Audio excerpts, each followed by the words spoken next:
Welcome back to Travolting Presents Easy Riders. Hosted by Jeff Sweeney and Stuart Elmore. Covering Girl Interrupted with special guest Ross Wood.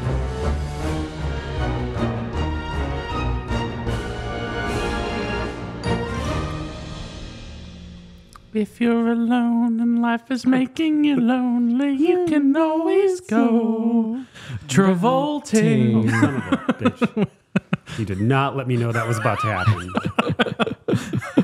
I'm always shooting from the hip with these intros. I feel like I was like that kid. Have you ever seen the thing where the DJ's doing like the Little John thing where it's like get down for what or whatever, and he's just like this, and then the DJ changes it, and the guy's just like looking at the DJ pissed, like, you just changed that. You changed the game. Yeah, and like that's just what happened to me. Yes. Where it's like it gets all amped up and the crowd gets so hyped and then it's like Friday night and the lights are low. Looking out for a place to go. Yeah. Folks, Ross is back. Ross is back. I'm so excited. From We're very excited to have you back, Ross. Yes, Fraser's Edge. It's been back from With Honors, a movie I keep wanting to call School Ties. I'm excited to talk about this episode. Me too. It's going to be really fun. I had quite the experience with this film because I remember when I did With Honors, I remember watching that movie when I was younger and as an adult, and a lot of the same feelings. Like I learned as you get older, you always learn more about things, but for the most part, I had the same experience from what I remember watching. I had a very different experience watching this movie the second time, many years later. This is my first viewing. Really? This is my first viewing as well. Yeah. This is my second viewing. The first one was right after the movie came out. Probably after, I didn't see it in theaters, but it was probably after it had come out on video. And so I'll just say, like, the first time I saw it, I did not like it. Yeah. Wow. I didn't like the movie at all, but I was much younger. I think that movie came out in 2001.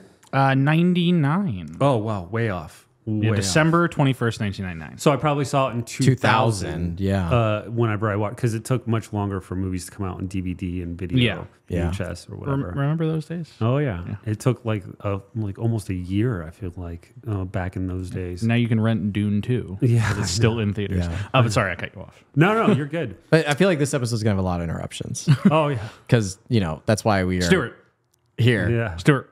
I'm interrupting you, girl. You had a great... I wish that Angelica would be on this, and every time she talked, we just cut her off. Because, folks, we are covering the movie Girl Interrupted. It's true. Thank you. had to throw that in there. We and just like that, a girl interrupted us. Yeah. Look at that. Yeah. It's all good.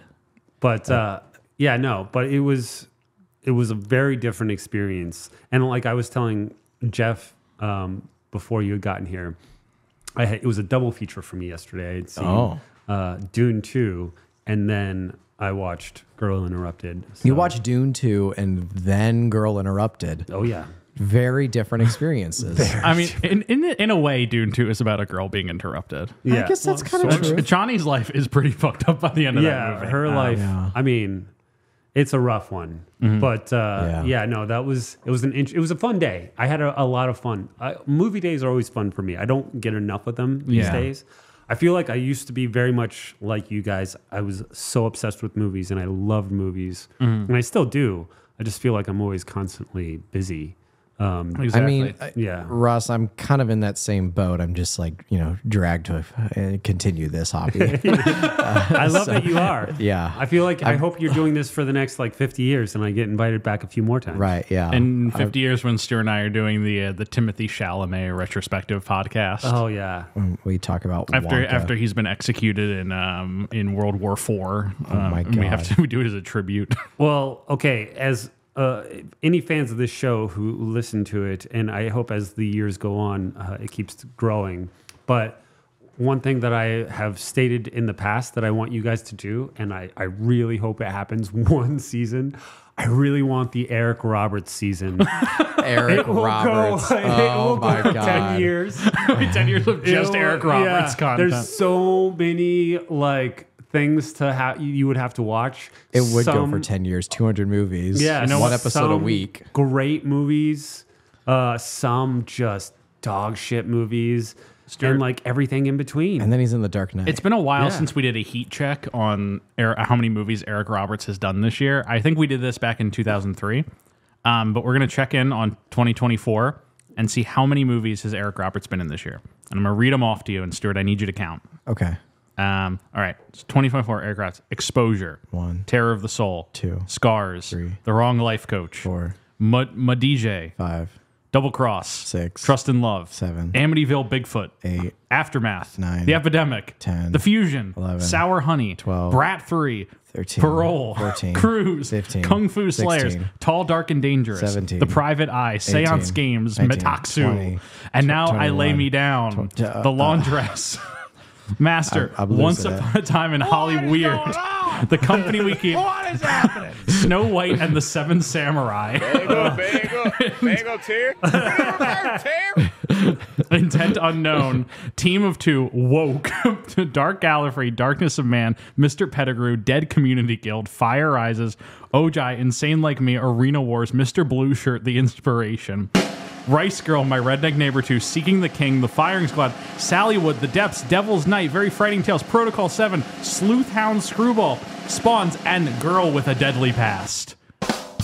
Now, might I remind you, 2024 has only been around for 3.5 months. Oh my God. He's really just like, he's a shooting star, you know? He comes in hot, you know, and for the years that he's been doing it, he burns bright. He has 732 credited roles in IMDb. Jesus. 700? 32. It would be minimum a like 10-year podcast.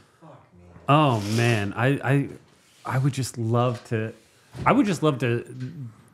do a bookended episode of just one day doing all of his movies. Every Eric Roberts And like movie it would in be a one day. 24-hour marathon of a day of us just talking, and I want Eric on the episode, and he would probably The be thing down. is, if there's a celebrity we could get on the show, it would be Eric Roberts. We could. I think we could get him on to talk about like Mr. Deeds. Oh my I God. could probably like email his rep and be like, "Hey, $20, you want to do Mr. Deeds?" And they'll be like, "Sold, he's on."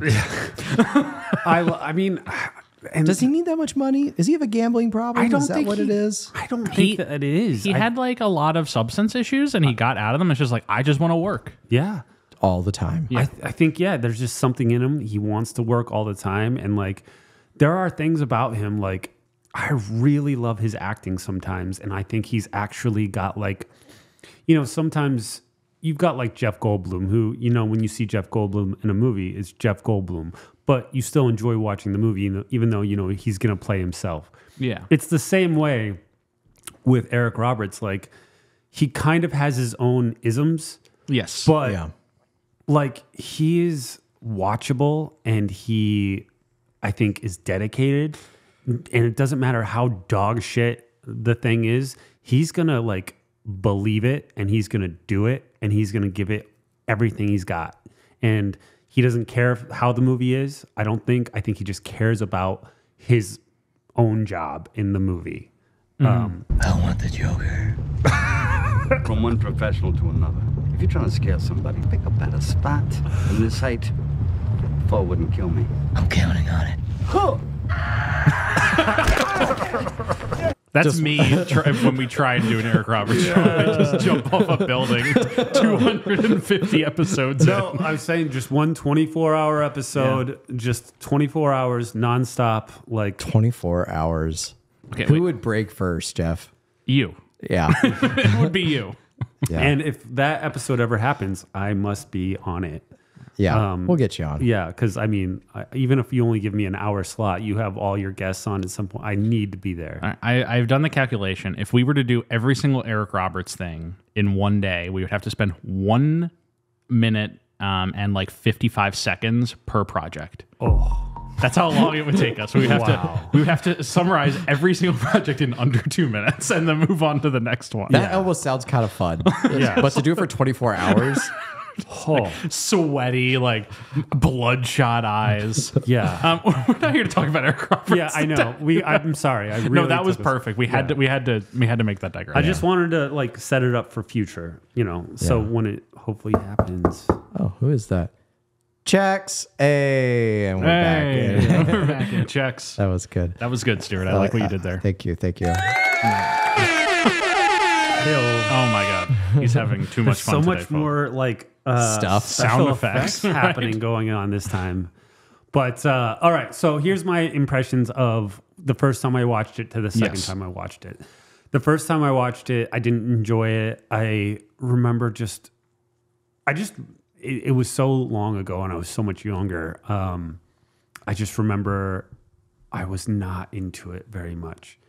And that's all I can remember is that feeling. Can I ask you something, Ross? Yeah, go ahead. Was there any of like, I'm not going to ask the question how old you were when you watched it. I don't want you to have to date yourself, but I like, don't mind. what was One Flew Over the Cuckoo's Nest right fresh in your mind when you watched it the first time? It wasn't. Okay. One Flew Over the Cuckoo's Nest was not as big of a film for me until probably my college years. Okay. So this, you first time watching it was a standalone kind of like, It was. yeah. Yeah. That's the talking point I have for this episode is like getting into those two comparisons. Cause I don't know if anybody else felt the same way, but like when I watched this movie, like that was like within like 15, 20 minutes, I was like, oh, okay. Yeah. I mean, even the color palette, like they did the very muted, cool colors. Yeah. And like it's very similar in those respects. Angelina Jolie is playing Jack Nicholson's character. Essentially. But I have one very big problem with this movie. Yes. And it actually is Angelina Jolie's character. And I know she won the Academy Award. Yeah. But so she plays a sociopath, right? Yeah. And I think she is nailing it. She is actually like, she's doing things without regard for how it's going to affect others emotionally. Yeah. She just kind of wants to see what's going to happen, which is very much like, and before I came on to the episode here, I looked up certain things like what it is to be a real sociopath.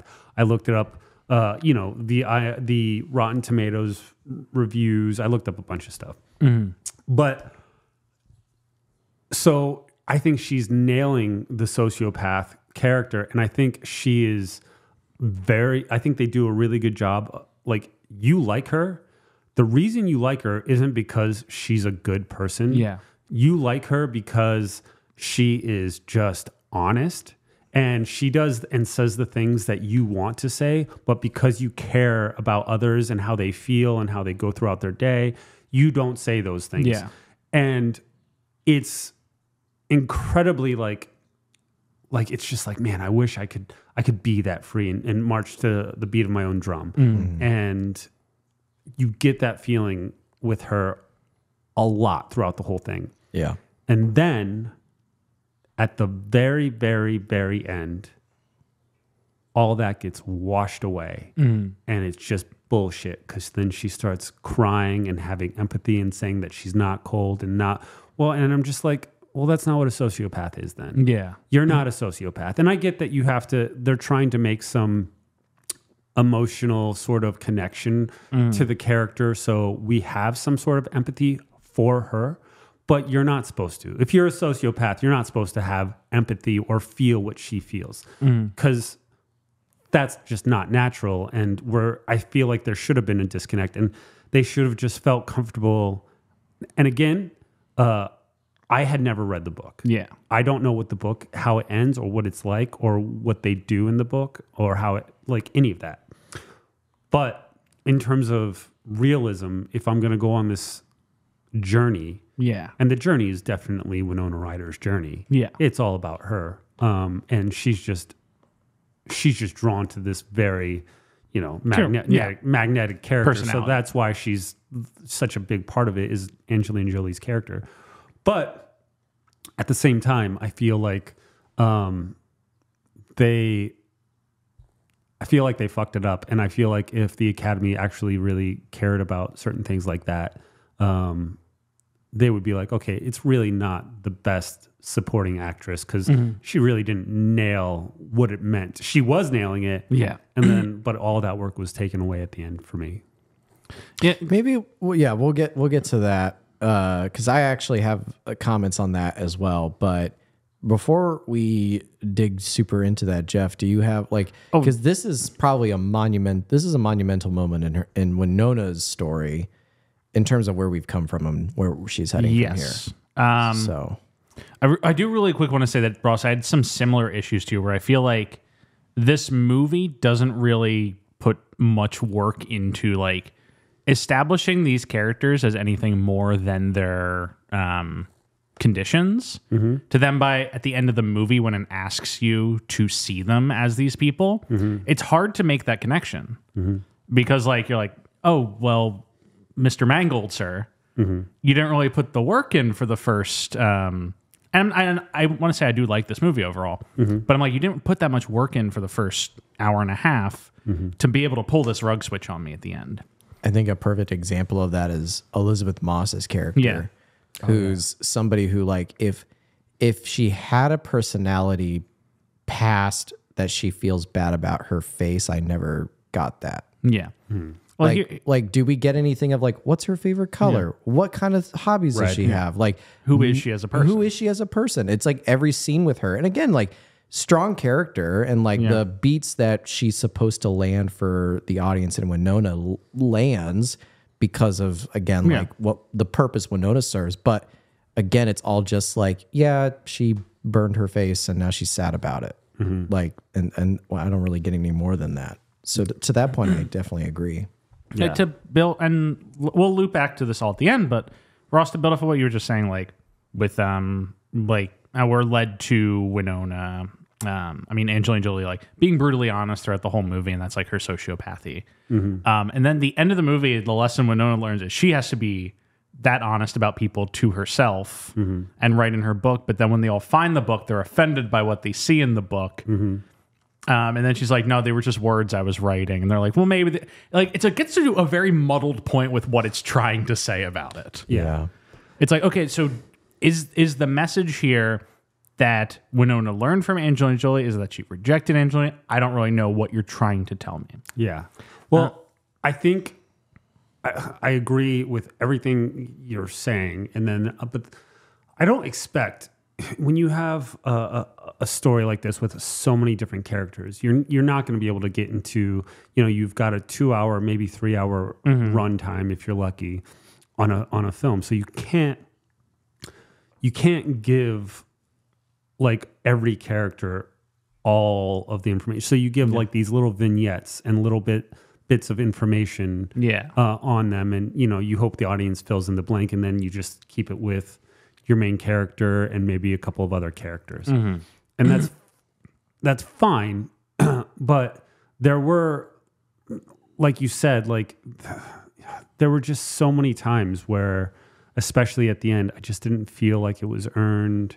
And like she was like, Winona, I think, deserved more credit than she got for the movie. I think Angelina Jolie stole the show, and so nobody paid attention to what Winona actually pulled off on that.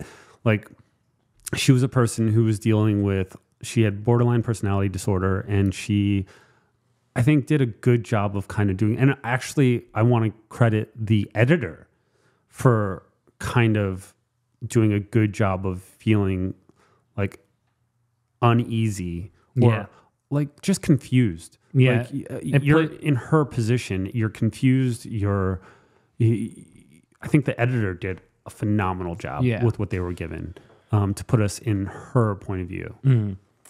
And my sorry, I had to cough. My big thing with Winona in this movie is that this is actually a great segue into or like kind of context corner. There we go. Is that we're picking up with Winona on this like kind of small downward swing where like, she has her big breakthrough in the late 80s, early 90s. She gets into dramatic work via Dracula, Age of Innocence, get two Oscar nominations. And then she puts all of her chips into The Crucible. That's like her like big push. She wants to get an Oscar nomination out of it. And she wants it to be like, She is a leading dramatic actress. And that movie makes no impact. Yeah. Aside from in middle schools across the nation when they're studying the witch trials. Yeah. Good movie, though. But it makes no impact. And so she's damaged by that culturally or in Hollywood. People are like, oh, maybe she doesn't have, that sway that she does. So she takes a step back, is looking for a pivot. Her big pivots are she goes and does Alien Resurrection, to kind of, try and build some bona fides as a action actress. Obviously, that doesn't work. It's a disappointment in most respects. And then she goes and she does this. This is a script that she's had for 7 years. She owned it. She was trying to get this movie made for a long time. She was never happy with the drafts, and she couldn't quite find a director who she liked to make it. It's eventually in like 98. What's the company? It's Sony. She agrees. She finally gets funding for it, and she finds James Mangold, who had just come out of his film Copland. That was his big break. But it was Heavy. Yeah, his first movie. Yeah. He had done Heavy and Copland were the two movies he had done. And he's kind of established himself as like a big, hopefully up and coming hotshot in Hollywood. So she hires him because she thinks he has a strong grasp of character relationships, emotionality. And with him attached, Columbia agrees to finance the movie. However, they do make one condition, which is, Winona, before you make this movie, we need you to make this little horror movie of ours called Lost Souls. Oof. And so she... I don't think I've seen that. Yeah, Good. They push production of this about 6 months so that she can go and do Lost Souls. Then she goes right into this movie. Which is interesting because I assume in Lost Souls she must have a wig because she has the short caul alien hair in this movie. Yeah. She's had the short hair for a while. I mean, I loved her with the short hair. Yeah. I wish she would cut it again. She should go back to it for I don't- Stranger Things set 5 or whatever. Yeah, I don't like her with the long hair. But with Mangold attached, they go into production in early 99. Then it comes out December of 99. Yeah. And this is just like her biggest influence herself. She's a producer on this movie. This is the first time she's a credited producer on a movie. She really put all the chips that she had left after the Crucible into this. And it's interesting because what incidentally happens is she doesn't really get the boost she wanted off of it, but she springboards Angelina Jolie into being the biggest star in the world. Angelina Jolie, she steps on screen and it's...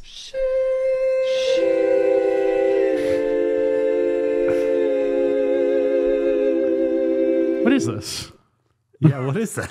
What is that? You guys don't know that? No, I don't know that. It's like, because you guys know the she. And Yeah. you guys got together and did a harmony version. No, that's why I'm I happy felt for like, you. I'm like happy the for moment Stuart, Angelina Stuart, stop interrupting me. I'm Jeb. happy for you. I'm happy the for you. moment Angelina Jolie like stepped on screen, like that was almost like the reaction of all the critics. It's like, who is she? Yeah. Oh, yeah. Because she is like as we talked about it, like she is not only like a magnetic character for Winona, she's a magnetic character for the audience. Oh, like yeah. your eyes are glued to what she is doing the whole movie. And I'm gonna say this. She's not the better performer than Winona Ryder in this movie, in my opinion. No. I just think that she's given such a meaty role to sink her teeth into that like it'd be very difficult to like I don't want to say it'd be difficult to botch this role. It probably would be pretty easy to botch this role, but like there's just a lot there. There's a lot there to play with.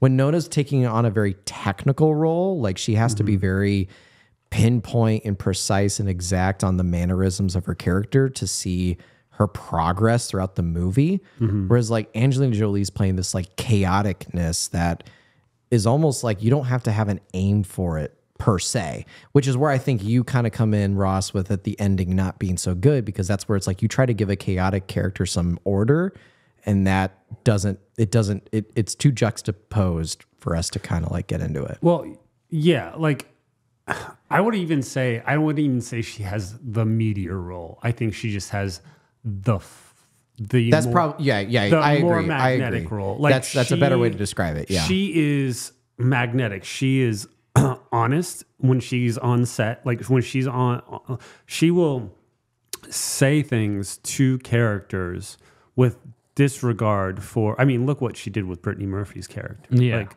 she essentially pushed her to suicide, and when she was pushing those buttons. She had no regard for what was going to happen. And then even after she had committed suicide and she saw it, she still didn't she didn't feel anything. Yeah. She was just like, I'm going to take her money. yeah, it's just like whatever. And it's like and that is very much what a sociopath does. They don't feel things the same way. And she was a character that's just like, and that's where one of those points, that was actually a good point, because like there are people that I know in my life that just bounce, that they do things to like Provoke. Well, they just do things that are honest to themselves, and they say things and it's just like, man, I wish I could be that way. I wish I can just say whatever I want and have a total disregard for whatever, and it's fine, because it seems great sometimes.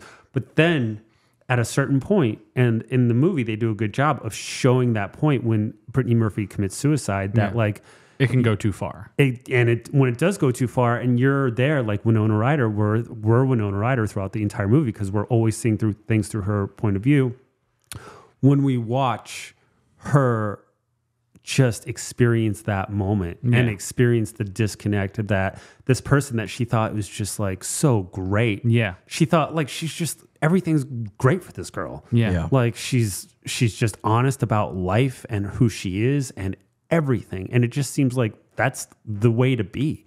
And then you're like, oh, wait a minute. Yeah. Maybe it's not so great. Maybe you should have a regard for others and how they feel sometimes. And as freeing as it can be, there can be issues. So I think Angelina Jolie had the much more magnetic role, but Winona has the harder task. She has the hardest. She's got to do a lot of different things, from being just all over the place emotionally and dealing with so many different things. And I wish she would have gotten more attention, but it's hard when you've got this bright light over here, and then you're over here doing understated work. You're doing the work, but it's just like, it's not, everyone can't take their eyes off this woman over here doing incredible stuff too. Yeah, because like the thing that's interesting is like this, Angelina Jolie had been around for like a while prior to this. She's John Voight's daughter, but she'd been in a lot of movies and she got a few Emmy nominations. But this is really the movie that kind of makes her a movie star. Yeah, she comes out of this, she gets an Oscar nomination, and then the next year she's filming Tomb Raider. Yeah. Have you guys seen Tomb Raider? I've seen them. Yes. I've seen Tomb Raider. I hate them. The thing that's crazy about Angelina Jolie that I think about a lot is like, for how famous she is and how successful as an actress she is, she really hasn't been in that many good movies. Oh yeah, I know that. Yeah. She mostly has had like, if you look at her like average ratings on, your Rotten Tomatoes, your Letterboxds, your IMDb's, she has a really low average for someone who is of her level of fame and success. And it's funny because like she still draws crowds today. Like if you put her in an action movie, people go to see it. Yeah. She's directing dramas that people, for the most part, go to see. So I just find it really fascinating how this movie does contain her, like, she is, doing a lot in this movie. I saw a critic who described it as the most acting award rather than the best acting award. And I don't know if I fully agree, but as a baseline topic, like she is doing the most in this movie. And it's interesting that she manages to just take this and turn it into 20 plus years of just everlasting fame. Yeah. Have any of you guys, small, short little sidebar, have any of you guys seen her movie she made with Clint Eastwood, Changeling? No. I heard Changeling's quite good. It's very good. Yeah, I've watched most of that movie, and it's a long movie. It's I was not able to get through it. It's hard to get through. Yeah. Yeah. For multiple reasons. But I think her performance is really good in that movie. Well, I think I think it's the Hollywood machine that's been doing this for a while, but I think she has something that why people go to see her in a movie isn't because of her acting chops, but she's a good actress. I wouldn't say that she's a bad actress. I would say that when she's given a good role, she can do well with it. Yeah. But I would say that, at the time she was like, she had, Billy Bob Thornton's blood and like they were wearing it. And so she had like this sort of wildness to her. And again, like it's like the same way we loved her character in this movie, because she was just this wild person that we wanted to kind of be like. she was similar in real life, and people kind of are drawn to that, and they want to see what she's going to do next. And she's got this exotic, gorgeous look, big eyes, beautiful lips, beautiful bone structure.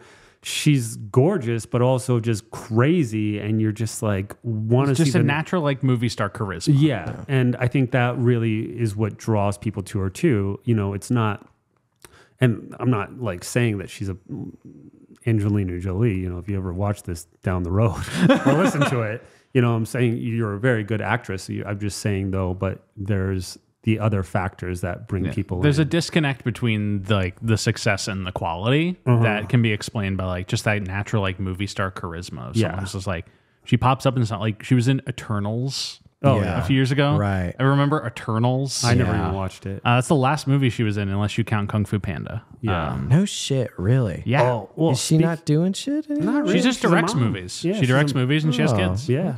You know what though? You know what's so funny? We can talk about this, and you know what's this is a great movie to actually make this point to. You want to know why? Because you know who else is in this movie? Who? Jared Leto. Oh God. How does Get him that guy outta ha- here. How does that guy Get him have a out of career? here. Like that? Get him out of here. Yeah. Like but like it's the same sort of thing, except Jared Leto keeps getting movies, and I don't feel like he has the drawing power that she has. He comes with a lot more baggage, in my opinion. Jared Leto has an island where hundreds of women go and worship him. Yeah. And he's starring in Tron 3 next year. I don't get it. Like, I mean, don't get me wrong. Funny enough that I saw Dune yesterday, one of my favorite movies of all time, and it's for my money. is I love Blade Runner 2049. I love that movie. Yeah. Maybe more than the average person. Probably more than the average person. It's a great movie. I freaking love that movie. Maybe it's, and I actually enjoyed him in it. But you know who that role was supposed to initially be? Bowie. Exactly. Yeah. And I think Bowie would have been better. Oh, Bowie would have been great. Yeah. You can say that about most roles, of that if Bowie was doing it, I'd be like, yeah, all right. Probably be a lot better. Yeah. Yeah, but like, I mean, the fact that Leto's in this movie and she's in this movie, Yeah. and I kind of get the same vibes from both of them, except I think I would rather see her in anything. Yeah. I would rather watch her like eating a peanut butter and jelly sandwich rather than watch him like I would in the Dallas Buyers Club. I would rather see Jared Leto behind bars. Yeah. Non-actionable parody. Yeah, he's like from, you know, Seems like a weird guy. he seems like a weird guy. He's got a history of doing very terrible things. Hi, Stuart. Hi, Stuart. But I don't know. I don't try to judge people. I don't really know. Obviously, I don't know the guy. I don't know his ins and outs.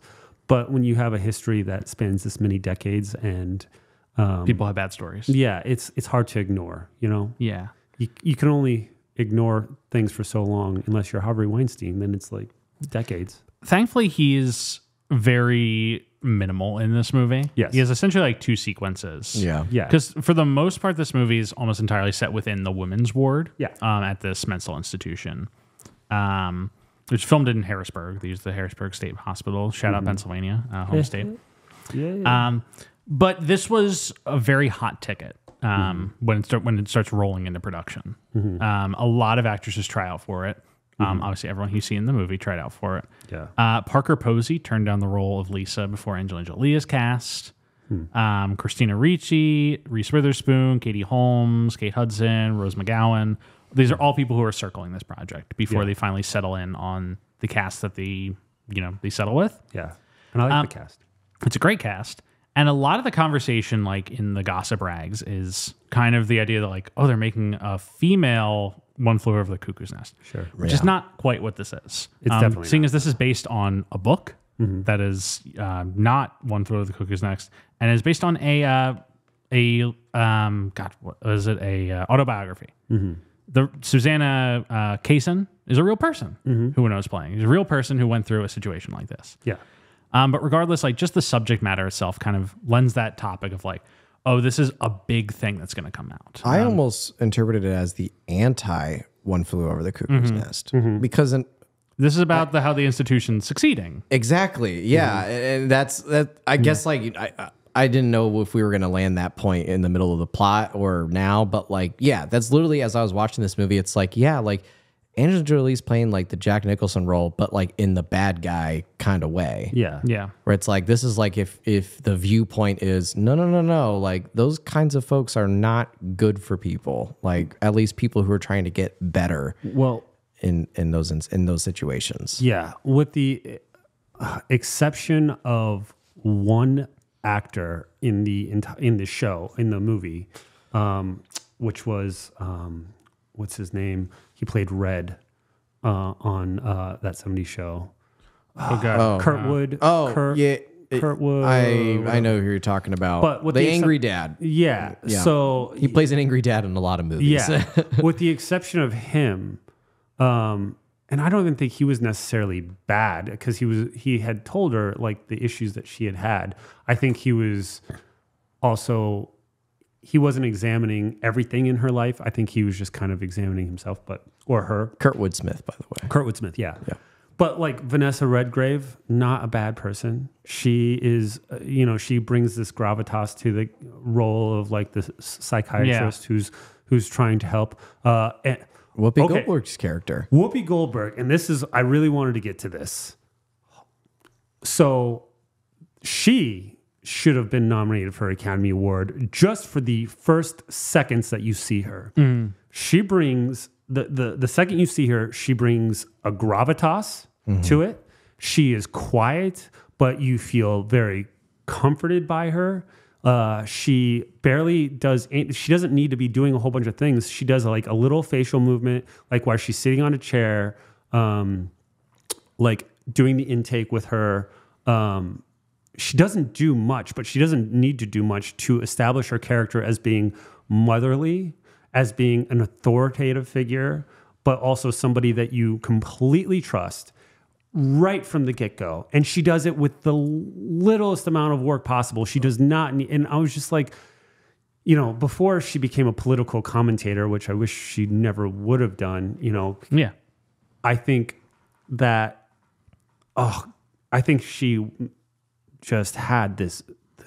Can I make? She has this incredible presence. Well, okay, so to that point, there's something that like, as I was just thinking about and also looking through the cast, because as you were talking about that, Ross, a phrase that came to my mind, it's like she has this like presence that only she can bring and provide. That when the moment she walks on screen, you kind of like, what's her character name in the movie? Valerie. Yeah, Valerie. It's like when Valerie walks in, it's like, oh, Valerie's here. Yeah. Like even from like a wide shot, and something that I whether this has any weight to it or not, I think it's worth like maybe just pointing out that she is like pretty much the only person of color in this movie.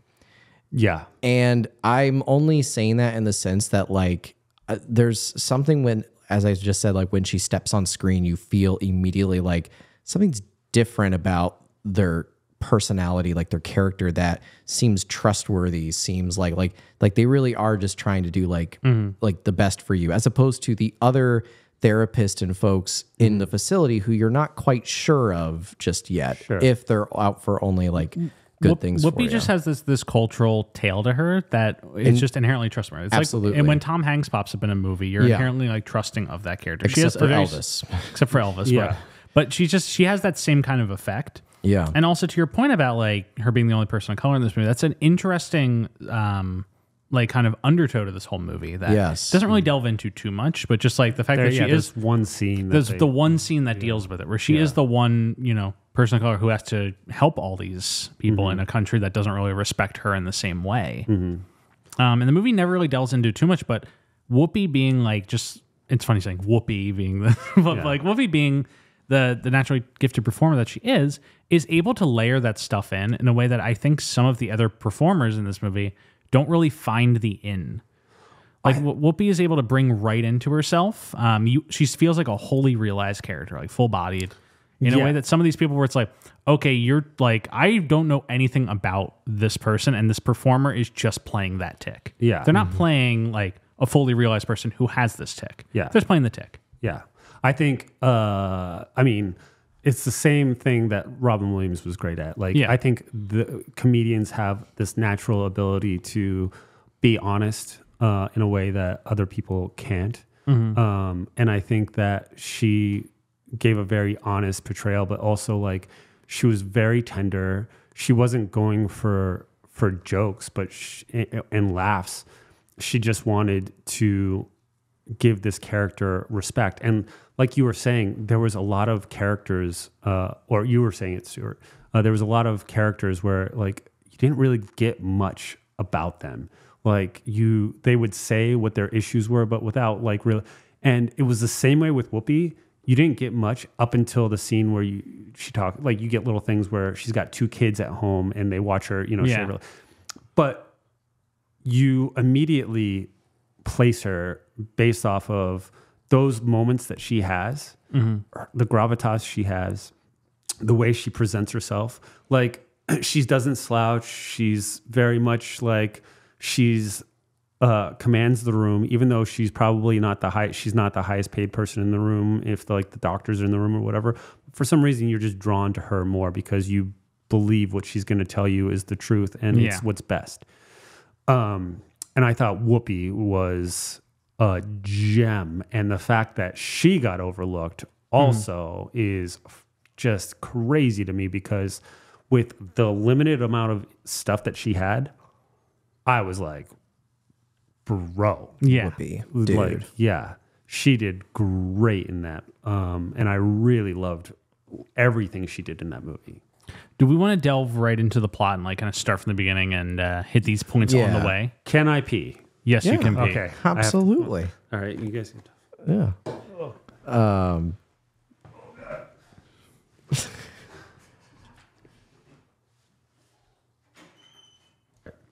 So movie starts off and we're just right in 1967 is the year. We're in the 60s. This is the beginning of James Mangold's long obsession with the 1960s as a decade. Yeah. He's done 5 movies. Almost like a third of his total output has been movies set in the 60s. Wow. Something about the 60s, man. He's obsessed with it. Transitional time. He did this. He did Walk the Line. He did Ford v Ferrari, Indiana Jones and the Dial of Destiny, and A Complete Unknown, his upcoming Bob Dylan movie, all set in the 60s. Huh.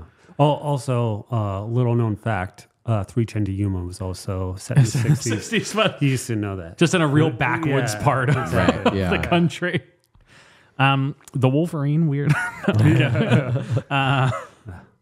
So if he had done Days of Future Past, that goes back to the 70s, I think. Yeah, it's set in the 70s. He would have made it the 60s. He would he have would've done it in the he would have 60s. made it in Yeah. the 60s for sure. He's probably furious that they didn't let him make the Wolverine movie in the 60s. He's like, here's alive then. No. right. God, I hated that movie. Where are we at with James Mangold? Right now, Like, how do we feel about James Mangold as a filmmaker? Logan's a good movie. Logan's great, and then Yeah. but you juxtapose it to Wolverine, and you're just like, Okay, how But is as, this like, the I'm same? gonna say something a little controversial. I actually think the Wolverine's kind of good. I like the Wolverine. I actually like the Wolverine. But as like a total, looking at rolling my eyes so far. his eyes actually rolled out of his head. What is this sound effect? It's all the booze. Those the souls of the damned. Yeah. But like, how do we feel about James Mangold as a filmmaker? Do we have an opinion of him as a filmmaker? Because I think that's kind of the juice of James Mangold is like, he's like a very competent journeyman. Yeah, I mean, you could say the same about Ron Howard. Yeah. He's a competent journeyman who hasn't done anything great, but James Mangold has had flashes of greatness. Yeah.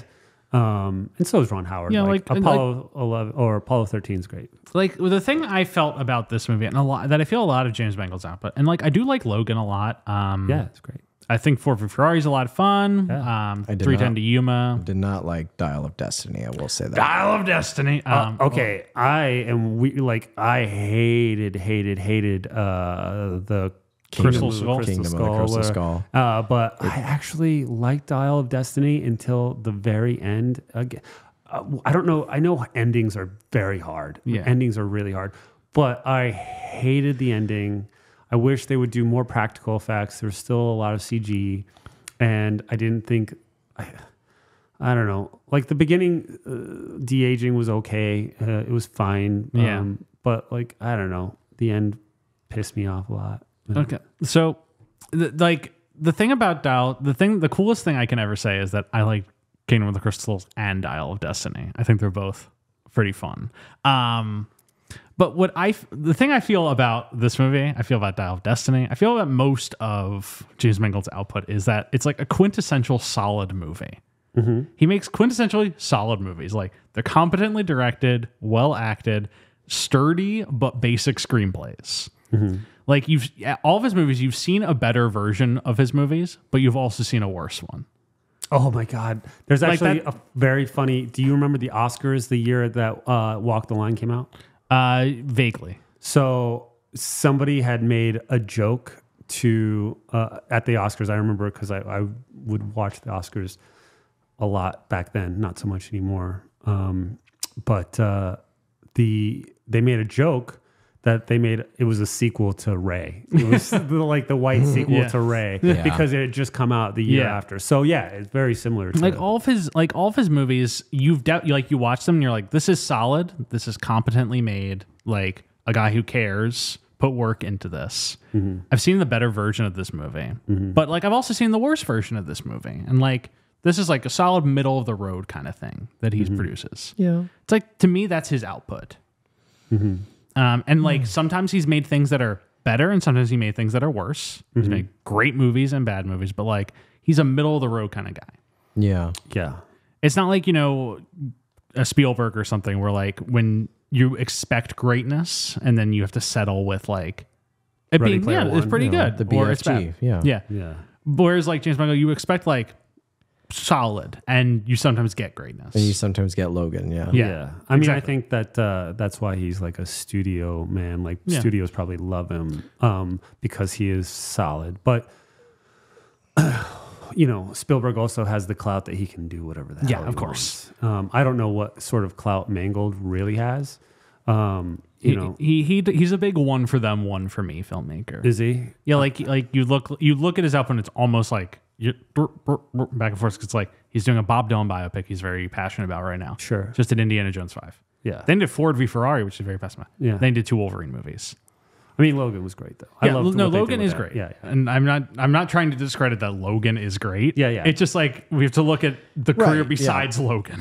Yeah. Well, I mean, maybe that's the point we're all making. It's like, James Mangold, that guy that made Logan? Yeah, exactly. Like, because I saw Ford v Ferrari. I never really thought of that as like a James Mangold movie. yeah, he doesn't really have like a distinguishing, besides the fact that it's set in the fucking 60s. Right. Yeah. I guess that's the biggest thing. It's like, what is a James Mangold movie? Yeah. Like, He will find a way to get it into the 60s. right. Sure. Yeah. He's apparently making they hired him to do a Star Wars movie about the dawn of the Jedi. I saw that. And like, somehow they're going to travel through a portal and wind up in New York in 1965, and like, this is going to be like Jedi Master, like gonna make Avar Chris walking around, be like, "Whoa, what's going on?" It's going to be 30,000. Hey, I'm walking in. 30,065. Yeah, But in ancient New York. yeah. No, I completely agree. Like, there are certain directors also that I want more from. Like, I feel like they have greatness in them, and then they just keep disappointing me. Like, oh, here's one. He's actually done something great, and then he's never been able to match it ever, is M. Night Shyamalan. I think The Sixth Sense is a masterpiece. It is an absolute masterpiece from the get-go, and he's done good movies since then, but nothing as good or even comes close to The Sixth Sense. I'm gonna hit you with some hot takes here. Okay. Have you seen Knock at the Cabin? I have. What'd you think? It was okay. That was pretty good. Yeah, it was good. I thought it was all right. I'm gonna hit you with the fact that I think M. Night Shyamalan, my guy, has produced 1, 2, 3 masterpieces. Signs I love, but it's not. It's not The Sixth Sense. I think Signs is his best movie. You think it's his best movie? I think Signs is his best movie. Anyway. What? By like just a hair. Bag up here. Stuart, where are you finding these sound effects that you're throwing on here? I don't know. I think the Signs is I don't want to get too sucked into M. Night Shyamalan, but I do think Signs is his best movie. I think Sixth Sense and Unbreakable are also masterpieces. They're very good. And then I think Knock at the Cabin, The Village, Glass, Old, and Split are all very good. Glass. I think The Visit, Lady in the Water First name, are Mister. like Last name. Glass. Meh. And then I think Wide Awake, Praying with Anger, The Happening, Last Airbender, and After Earth are all bad. Yeah. Old is awful. Old is great. Old is one of the More worst like movies. Oldster piece. So bad. I couldn't even finish Old. Stuart, you and me are going to get together and we're going to watch Old one. I watched half of it and I thought it was not that Old good. is so fucking- And you watch the best part. Yeah. It just gets worse. It's so bad. Old Yeah. is so fucking good. What's the rapper's name? Mid-sized sedan. Mid-sized I was sedan. just about to use that as a proof that it's good. I was about to say, do you know what the rapper's name in that movie is? Mid-sized sedan. And be like, how can you hate this movie? Yeah. Oh, I did. Easily. Okay. But yeah, all I'm saying is though, like there are certain directors that I expect more from that I feel like they could do. And I feel like Mangold's one of them. And he just needs to, I don't know, like almost get away from the studio system a little. But I honestly have a lot of respect for like the competent journeyman. Like just the guy who makes it work in Hollywood and is just like, I'm just gonna keep making, middle of the road movies that you watch and you're like, that was good. Yeah. And then you forget about it. I don't even think that they're middle of the road. I think that they're slightly more elevated than that. But I think he has better in him. I'll say that. It makes a lot of good, like competently made 6, 7 out of 10s with a few 8, 9s Yeah. sprinkled in there. But Which is like kind of a great career. That- if you ask me. Like, exactly. you make That's a lot the of things thing. that are like kind of good, and then like every now and again you make something great. To me, that's kind of an ideal career. Like how many 4 or 5s out of 10 have we talked about on this Yeah. show? Yeah. Imagine if that was your career. yeah. Like I'll take a batting average of 50-50 Yeah. for a director. Like that's still like pretty good. Hey, Angelica. Girlfriend just walked in. Angelica, one can you cares. come here? Oh, no, I don't want. No, let's. Jeff, don't. I know what bit he's going to do. I'm very upset. Yes. Nobody wants to talk. we don't want. Yeah, we interrupted you. We've interrupted girl. All right. My own. Yeah, girl interrupted. Okay. Okay. But that's my spiel on I feel like he has something more inside him that's going to be, I feel like can be great, can be transcendent and stand the test of time more decades Yeah. in the future other than what he's put out so far. Dial of Destiny. That's the one. Bad movie. More like Indiana Jones and the Dial of Quality because it's good. Okay, so More like 19 Indiana Jones and dial it in because it's not. frequent guest of the show, Mark Tilley, said Indiana Jones and should have dialed a different director. Is what he calls it. 1967, aimless 18-year-old Susanna Casten. Tried to commit suicide. Yeah, played by Winona Ryder. Yeah, the first scene of this movie, which she's in an ambulance and Yeah. they have like a tube down her throat, like taking out all the They're getting this stuff out.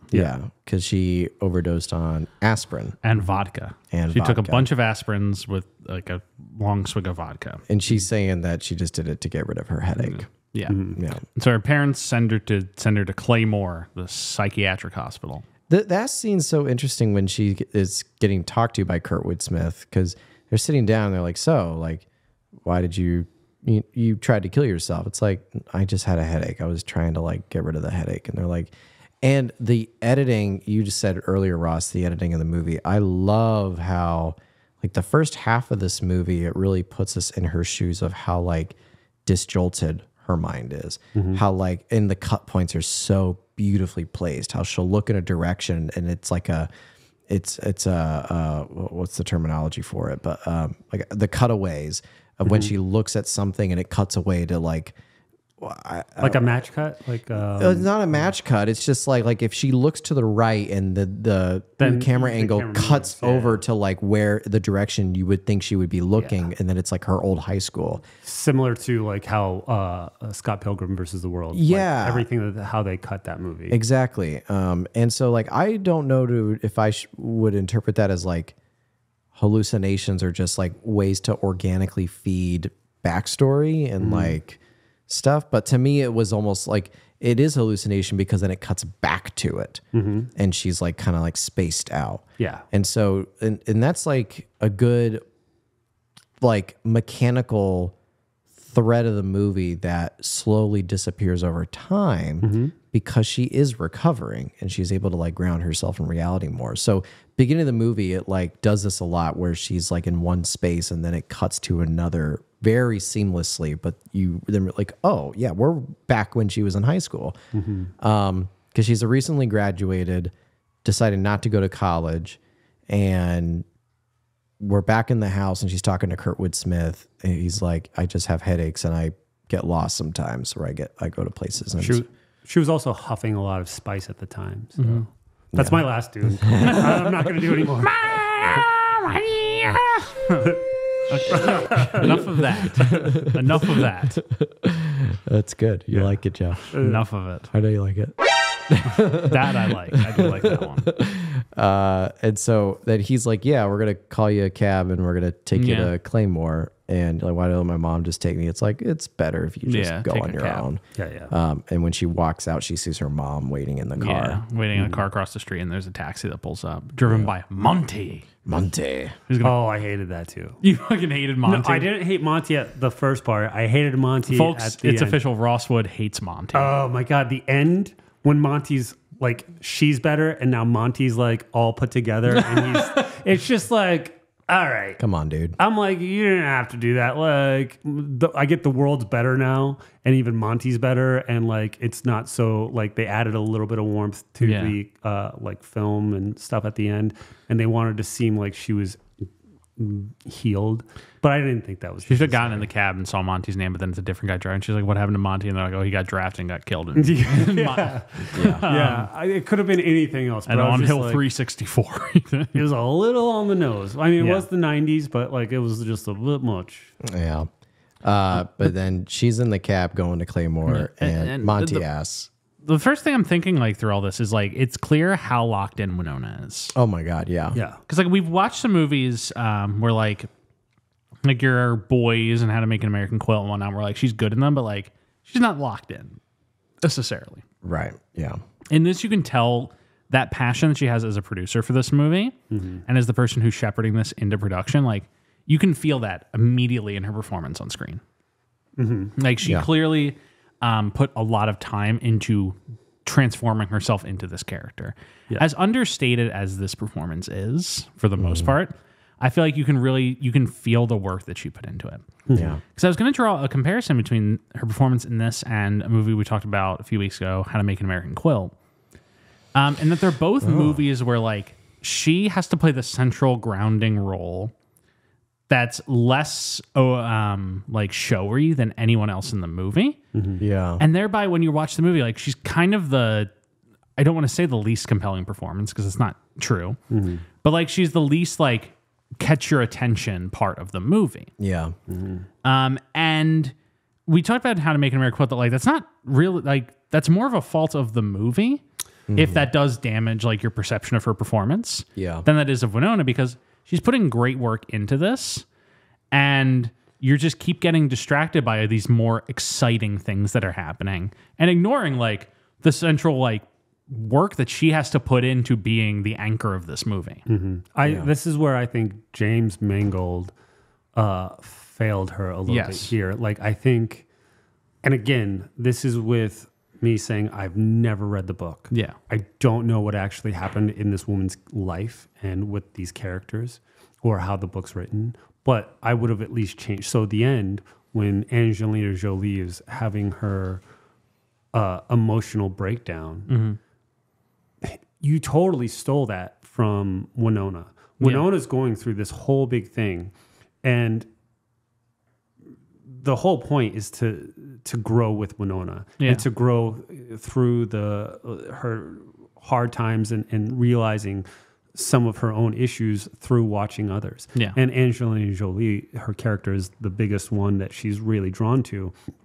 And then all of a sudden, as an audience, we're supposed to like now sympathize with this other character who we never needed to sympathize with. She could have always just been batshit crazy, and she could have always just had her problems, and it was important for Winona's character to notice grow beyond her problems and be like, oh God, that's not okay. That's not what I want. And this is me transform. But then he gives it that important moment to somebody else. Yeah. Yeah.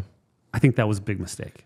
Because and we're still early in the plot, but like Winona's getting better is handled via like narration on her end. And She's montage, like, yeah. Yeah, montage. a lot of montage. Whereas Angelina Jolie gets the big like Emotional scene. emotional moment of catharsis. But I digress. Yeah. I mean, all that to say, like, I'm sold on Winona's character at the beginning of the movie in terms of a protagonist. You brought up How to Make an American Quilt, Jeff, and like Ross, I probably haven't seen How to Make an American Quilt, but like it's like, I'd say that movie's problem that you're comparing it to, Jeff, is like much worse. Where are you guys looking at? What? Cat. The cat. The cat. Just grabbing your hat. Oh, Cat in the Hat. Beefy, what are you doing? Podcast cat. Yeah, it's true. We have a podcast cat, folks. Okay, She's a mama's girl. but Winona, she's checked into Claymore. And we kind of just get like the establishing of all of the various characters. Yes. Should we start just like kind of going down a little bit? There's Polly, played by Elizabeth Moss. One of Elizabeth Moss's first roles, I Yeah. think. Yeah. I Very mean, she early in did her always start out as a child actress. Yes. But I remember they were saying, I read a few IMDb trivia bits that she's like the only true teenager. I saw Yeah, that. in I this read movie. that too. Yeah. Everyone else is a 20-something playing a teenager. Yeah. But her thing is that she has schizophrenia and also has like Scar. Yeah, Like very very discard- bad burns on her face. yes, Yeah. she's very facially deformed. Yeah. There's Cynthia Crowley, who is Cynthia? She makes the jokes. She's the one who makes jokes. Yeah. The bad she's, jokes. She's there because she's not funny. Yeah, it's actually the same place that Stuart's always saying he wants to send me. The place for people who aren't funny. There's Daisy, There's Daisy, played by Brittany Murphy, who has eating disorder, I think. she's obsessive compulsive, Yeah. and also self-harm. Okay. But because like the only thing she eats is chickens from her dad's deli. Yeah. That's the only thing she'll eat. Yeah.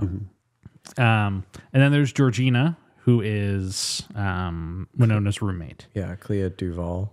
Yeah. Yeah, Clea Duvall, who's a pathological liar and obsessed with the Wizard of Oz, the entire franchise by Frank L. Baum.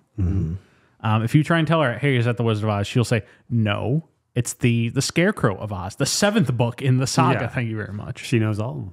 Yes. Random fun fact. There are like 30 Wizard of Oz books, and it's because the guy wrote like 3 of them. It's like, oh, that's enough. And then people like threatened him if he didn't write more. Oh, really? They're like, you have to write more. He's like, all right, I'll just keep churning them out. And he kept ending them. And then they're like, you put out another, you motherfucker. So it just like keeps ending. And then there's another one. Why have they only made like one movie on one book? No, they have made 3 movies. Well, I mean, yeah, I know, but- You're ignoring The Wiz? Oz the Great and Powerful. You seen Oz the Great and Powerful? I've seen Oz. Bad. Powerful. Anyway, Sam Raimi, too. yeah, Sam Raimi, get it, cashing the check. Yeah. Yeah. And I hope he got paid very well for it. Me too.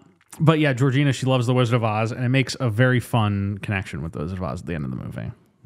Yeah. But then the final one who she meets is Lisa, who gets dragged in, having run away, I believe is the implication. Keep going. Sorry. That she's run away and is now come back. And this is Angelina Jolie, Lisa Rowe. So Ross, you just spent a long, like a fair chunk of time talking about her sociopathy. I have an answer to this, too. I know what you're about to say. Why is she in a mental institution and not jail? Well, I mean, there's a difference because there's a lot of sociopaths in the world that are not in jail. As long as you're not, those people that are in jail usually are psychopaths and they will commit harm on other people. She, up until the point that we had seen, the harm that she is committing on others is just psychological. She is curious by everything she's going to do or say, and it's, impulsive. She can't do anything about this. Is again, this isn't what I thought you were going to ask. I thought you were going to ask about when we first see her. She seems emotionally attached to the character that had committed suicide with the Yes. But in my opinion, I got away with her not being emotionally attached. It seemed like she was just pushing more buttons because she wasn't crying like she was crying at the end. She was just mostly pushing Winona Ryder's buttons and like trying to see what she can do. Yeah. And she got in her face and did all that shit. But like that was about it. I'm not a psychologist or by any stretch of the imagination. It was always my understanding that sociopaths do show emotion. They how do I say this? The phrasing that was always told to me is that psychopaths had cold hearts and sociopaths had hot heads. That's the biggest like difference, is that sociopaths and psychopaths are both very selfish, like innately selfish, but how they go about it is different. Well, how I looked into it, because like I said before, I had actually looked into the terms, and what they specifically meant. Yeah. Especially, she made a big point in the movie of saying, how she's a sociopath, how it's mostly men and all those things. Really, the difference comes down to empathy. Sociopaths don't have empathy the same as like a psychopath doesn't have empathy. But a psychopath also generally seems to psychopaths usually are people who will do self-harm, like not self-harm, but they could do self-harm, but they can harm others, and they are more on the like murdering serial killer side. Yeah. There's actually a lot more sociopaths out there than we even realize, because they're not actually hurting people. They just don't have this sort of emotional Disconnect. They can't, like, whereas I can talk to you and I can read you and read your body language and in your speech patterns and be like, oh, you're upset or you're happy or whatever. Right. They don't have that. Now, Okay. I think her character could essentially read people. I think her character was good at reading people, but she didn't emotionally care or feel like she could see that they were doing something. So what she was mostly trying to do was poke the bear and see what would happen when she did it. Yeah. That was kind of my read on it and how I kind of took what she was doing. I agree with that. I agree with that assessment. Yeah. It confused me a little bit sometimes with some of the things she did. And I do agree, like her crying at the end. Yeah, now as you kind of said that whole thing, and we'll talk about it more when we get to that part, but yeah, it is a little bit more confusing thinking about like if she is a true sociopath. Because something that's important as we go through the plot here is like the author of the book and the actual character who was playing, Susanna Kaysen, did not like this movie. Oh, really? And accused it of being melodramatic drivel. Okay. By inventing plot points that weren't true to her life and in the book. Oh, interesting. Tale as old as time. Yeah, just that like this movie like finds these points of making melodrama that remove what she feels is the authenticity in the story. Sure. Which is probably her experience. And I feel like you can kind of feel it. Like the whole thing about them running away at the end didn't happen in real life. Yeah. Okay, great. And I am not someone who necessarily thinks you need to uphold reality in movies. No, neither do I. I think that, a movie is its own art form. Mm-hmm. And I kind of feel like whatever works best for the movie is what you got to do. But sometimes when you mess with that reality, you can feel it. Yeah. Mm-hmm.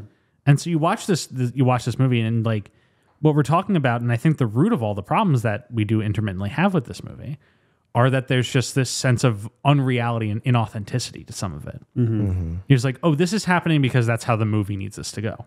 Mm-hmm. This is not happening because it feels realistic or because it feels true emotionally. Yeah. Similar, like how One Flew Over the Cuckoo's Nest feels kind of real. Yeah. Like, there's a very groundedness to it. Yes. Even though it's, heightened. Yeah. It plays with all these crazy things that couldn't have happened in real life and didn't happen in real life. but just because of an emotional authenticity to it, Mm-hmm. it gets by. Something that this movie struggles with is that emotional authenticity. Mm-hmm. And I think it's kind of the thing that what we're all dancing around, like, and trying to speak to is that lack of emotional authenticity. Yeah, I 100%. I am really curious now, like with you looking that up about the book, if Lisa's character has the same sort of ending in the book. I cannot accurately say right now. I have to do a little more research, but I would imagine going off of that, probably not. Yeah, I would guess that, I don't think that the dramatic elements at the end of the movie happened. Yeah. Would be my guess. But obviously, it's a movie. You have to have some of that in there. Yeah. But there's a more authentic way to tell that story. Well, 100%. And then again, it goes back to our point: is I feel like you stole that from Winona's character. Yes. You gave it to the wrong character. Because when picking up with where we're at in the story, like after Winona meets all these people, we're basically very quickly thrown into her being taught how to game the system and becoming one with all these women. Yeah. Like Angelina Jolie like shows her like, yeah, you take the pill, hide it behind your tongue, and then spit it back out, and then we trade the pills. Yeah. To cover each other's addictions. Like Brittany Murphy wants laxatives, and in return, She'll give Valium. Valiums. And it's just like this push and pull, this economy of the ward. Yeah. Right. And Winona, like, she gets brought out in the night to attend like a little bowling session downstairs, and she starts to empathize with all these people, and the whole time denying that she doesn't believe that she's mentally ill, that she doesn't have anything going on. Yeah. Then almost none of these people do. Yeah, and she starts like kind of like the trick the movie's trying to do is convince you like none of these people have problems. Yeah. And that they're being unfairly held here. And then twist it around on the second half and be like, no, they're all mentally ill, including Winona, and they're all going to realize it, that they have to move on from it. Yeah. Right. And I do think it does a pretty good job at that. Right. With Daisy and like, I don't think I don't have any issues with them. I mean, within, context, I don't really have many issues with the movie up to this point. Yeah. Like, I kind of think Winona's well established, and it's nice getting to spend some time within this ward. Even if you don't really feel like a lot of these characters are fully developed in a larger sense, it is nice to just spend time with them. When they go to like the ice cream shop, when they're, palling around at the bowling ring downstairs, when they're all watching TV. That's kind of the fun stuff in the movie. Can I interject Yes, really quickly? This is actually not something I get to bring up very not even think about very often. So when I graduated high school, not stupidly, it's a fine thing. I joined up for the Air Force. But before I went into the Air Force, I had dislocated my shoulder and there were some issues. I go into the Air Force. I'm in basic training. I go all through basic training. I'm basically finished. And then I fall and I dislocate my shoulder again. Well, since it's a pre-existing injury, they kick me out as opposed to. But there's a place in the this is at Lackland Air Force Base in Houston. Called the 319th, and it's still basic training, but it's where they send the medical people to go, because technically you can't graduate basic until you're medically capable. So they send medical people there, but they also lump them in with the mental people. Wow. Okay. And it was an interesting. So I was there for an additional, I think, 3 months. Oh my God. I was just in there. Yeah. But what's crazy is there were people in there for over a year. And it's just like prison, because they had gotten injured and the military has to fix them. It's their responsibility, but they also can't graduate until they finish. So they're in a weird middle ground. So they're in this weird middle ground that's like prison, and it's off, but it's also you're with all these mental people who are trying to commit suicide or dealing with anger issues and dealing with all kinds of stuff. And you, just by being in this area together, you find camaraderie. Yeah, you're in it together. Yeah. So no matter how messed up these people are, no matter what issues they're dealing with, you find the good in them, and you find a way of getting through. And I kind of like, as you're talking about it, it really took me back to that experience in my life, and it was so. It's something very similar, something that I can at least, say that I've gone through and I can believe. That's fascinating. Yeah, it was crazy. It was I feel like I'm one of the lucky ones that I was very upset about being kicked out for my shoulder, but in hindsight, it was fine and it worked out fine for me. But like, I was in there for a very long time. But when you look at the people who are in there, there was a kid who had I think fallen down some stairs, and he was in one of those, like his shoulder, like his neck, like his spine got messed up. So until that was all fixed, he couldn't go. So he was in there for over a year, and he still had this whole apparatus. And it's still basic training. So you still have your they're called MTIs, military training instructors, which basically just screaming at you all day. So you're still getting screamed at. You're still having to go through like all the different things that you go through in boot camp. But like, you signed up for it, you can't get out of it. They won't let you move on. You're just stuck there. And it was just an insane sort of, and the fact that they were there for so long, and it's just their life at that point. I would say this about a lot of things, but that's a fucking movie right there. I mean, yeah, it's insane. Like, it's like One Flew Over the Cuckoo's Nest in the military. Like, it's nutty. It's a different sort of experience. I feel like a big point of this movie is like isolation, and just kind of like that forced isolation from the world. Yeah. And that seems like a very similar concept to what you're talking about. Is like, you were just isolated, and when you're isolated with these people, you start to, all kind of mesh together in a sense. Yeah. And all of your problems become like communal problems in a way. Yeah. So that's fascinating. Thank you for sharing that. Yeah, no, it was an interesting thing to experience, especially at that young of an age. And like, one, in basic training, everything has to be perfectly clean and everything. And one thing, none of us, pissed in the urinals because the urinals had to be spotless. So we would be like, don't, and then you'd have some of those kids that would just go and just piss all over the urinals, like not even just like hitting the bowl, like all around it, and like. It's the middle of the night, and we're like having to like get them back in bed and like clean everything up. And it was an experience for sure. Was it a good experience? I wouldn't say that, but it gave me a new perspective. Yeah. Life's all about new perspectives. Of course. So, Wow. Yeah. yeah. Wow. Thank you. That was awesome. I with where we're at in the movie, like, basically, it's a lot of just business with Winona, right? Yeah. Yeah. We're like, we get to meet all these characters. Probably the one she becomes closest with right away is Daisy, right? Brittany Murphy's character.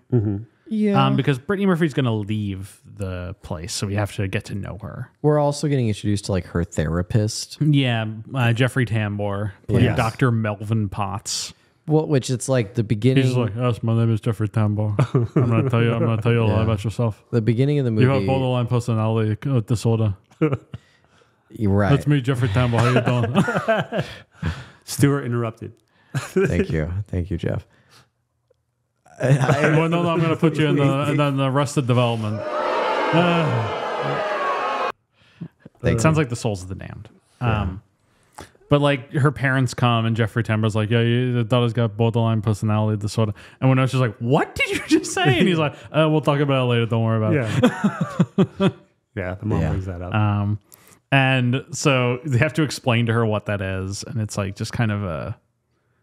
Does the movie ever accurately explain borderline personality disorder? Never happens. Never does. I'm hitting borderline personality disorder on the Wikipedia. Yeah, I had to do... And I would like everyone to know that they use a painting... Despair. Despair by Edward Munch. Yeah.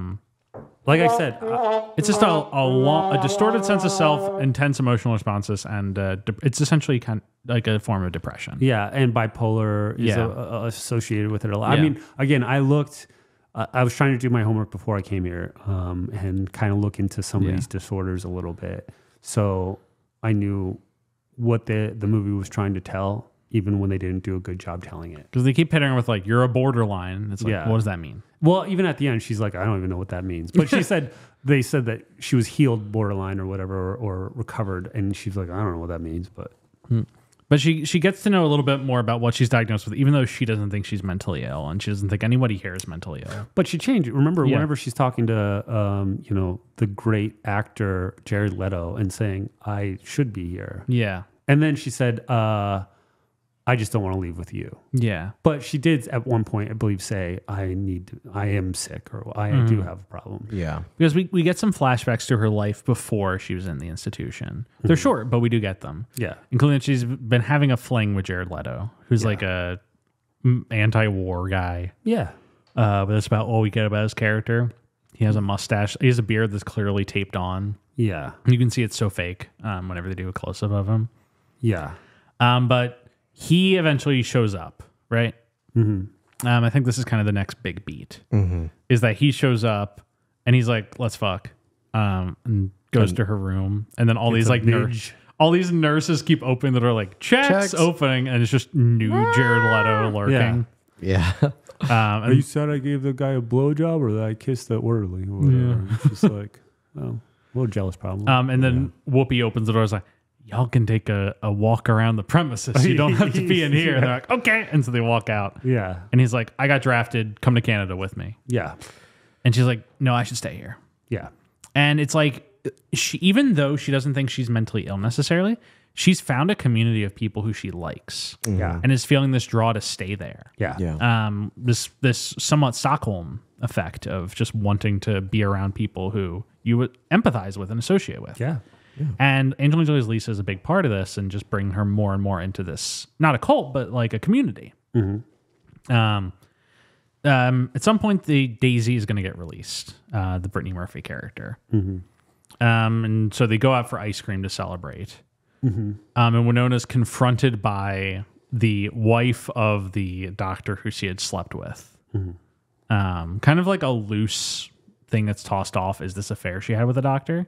It's not really like a major bit, but she's confronted by the wife.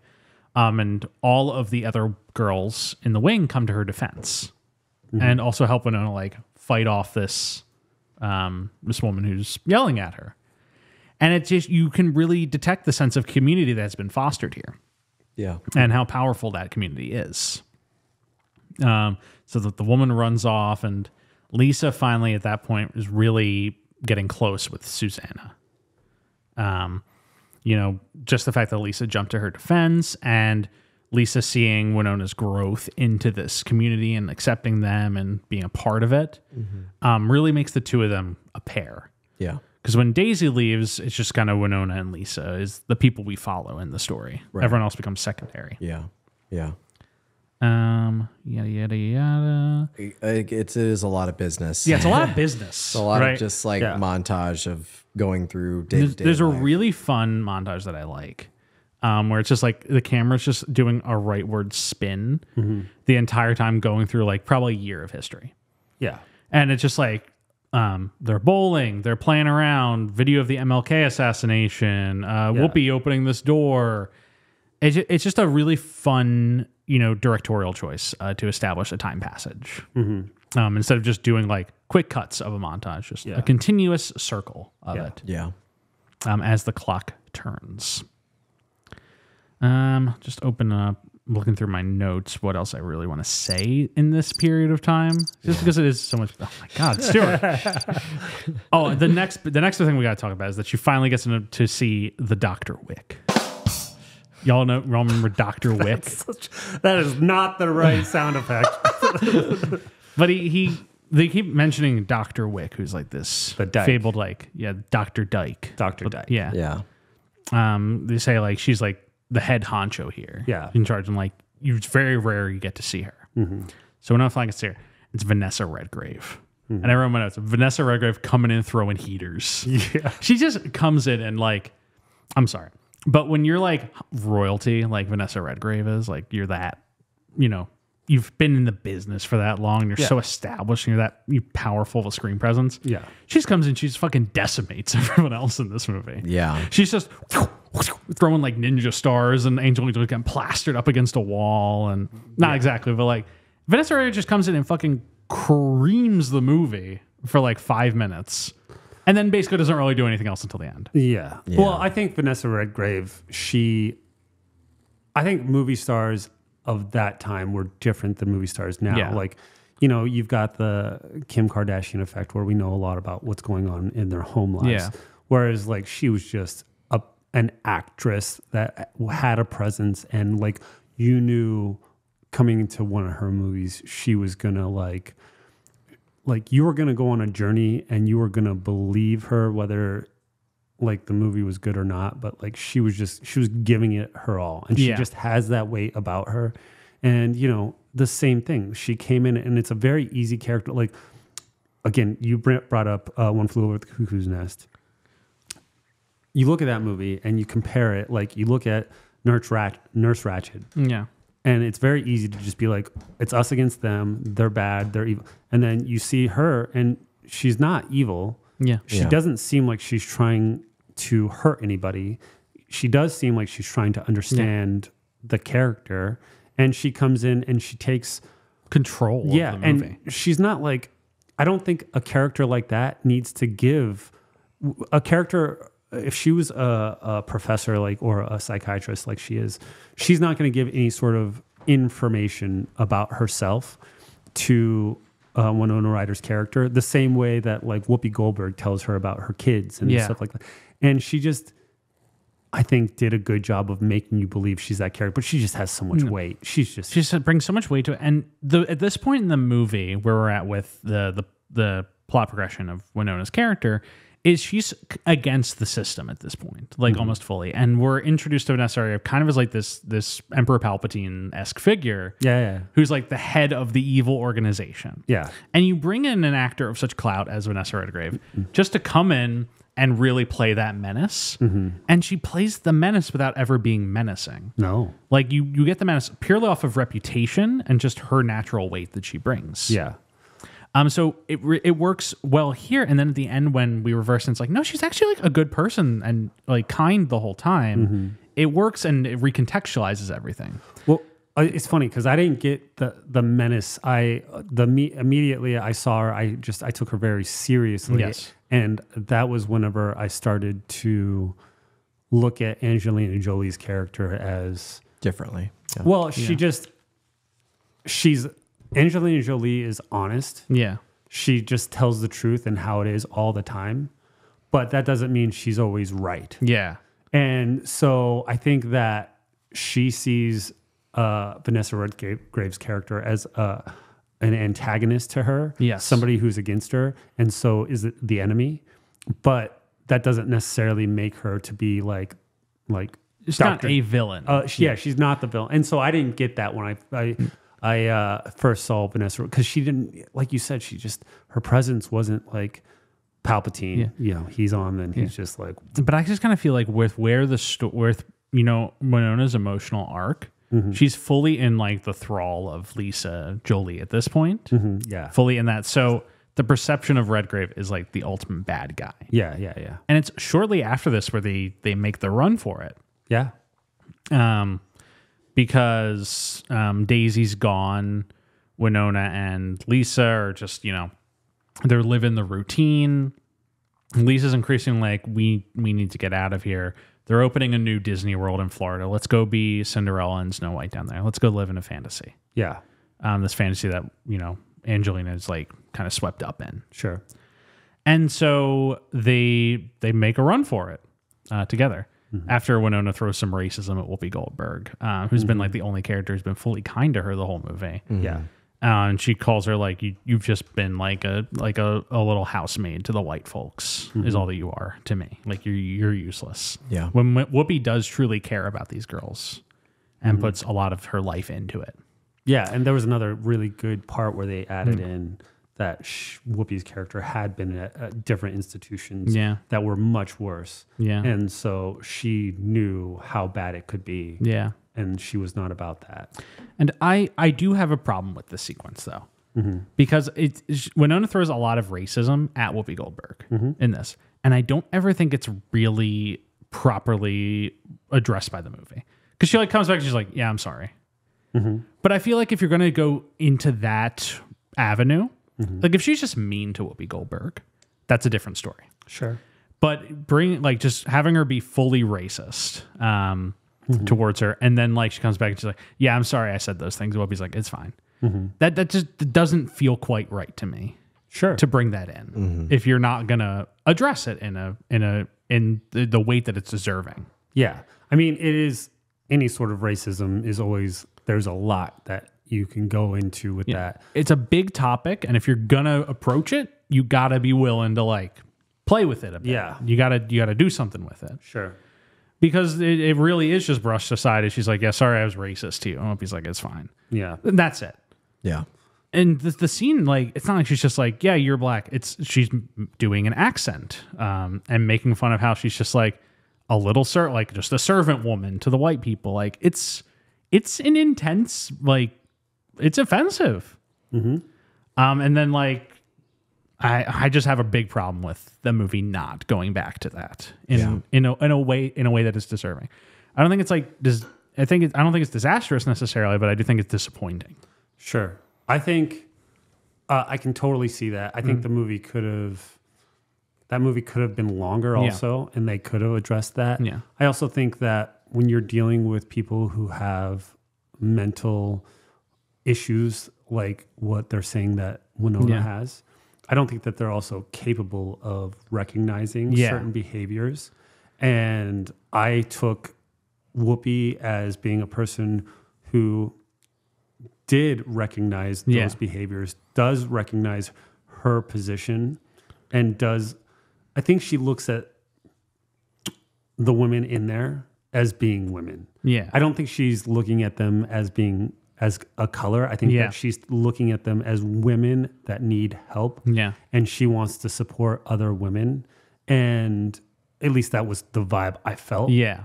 Never said, that was never something that was overtly That's thrown just something in that my face. Whoopi's bringing with the strength of her performance. Yeah, so that was what I got out of it. I didn't think that, I thought that her character was above that racism, and I thought that she, while she could be hurt, because we all can be hurt, especially somebody who is mentally stable, like Whoopi's character is mentally stable, is obviously going to be hurt when she's reminded of her place and what she doesn't have because of just the color of her skin. I think that she played it hurt, but she also knows the difference. I think you're right. They could have spent more time on it. I think that the movie was 2 hours and 17 minutes. Yeah. So they could have made it a 3-hour movie, but at the same time in the 90s, they were really cutting down on movie lengths. They were not having those big epics like they used to have in the day. They had gotten real short. They were real flashy. 90 movies. I do ultimately feel like my big issue is just like, it's a white director. It's a predominantly white movie. Whoopi is the only non-white character in it or element to it. Yeah. And so I think like if you're not going to make a point with putting some racism in there, you should kind of just not touch it. Yeah. Sure. Just kind of put it to the side. Like, it's not like, it's not going to add anything if you aren't willing to add with it.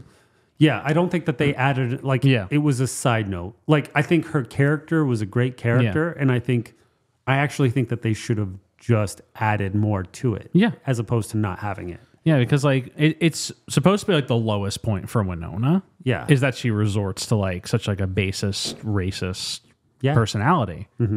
But she never has a real reckoning with that. No. She has a reckoning with Angelina Jolie.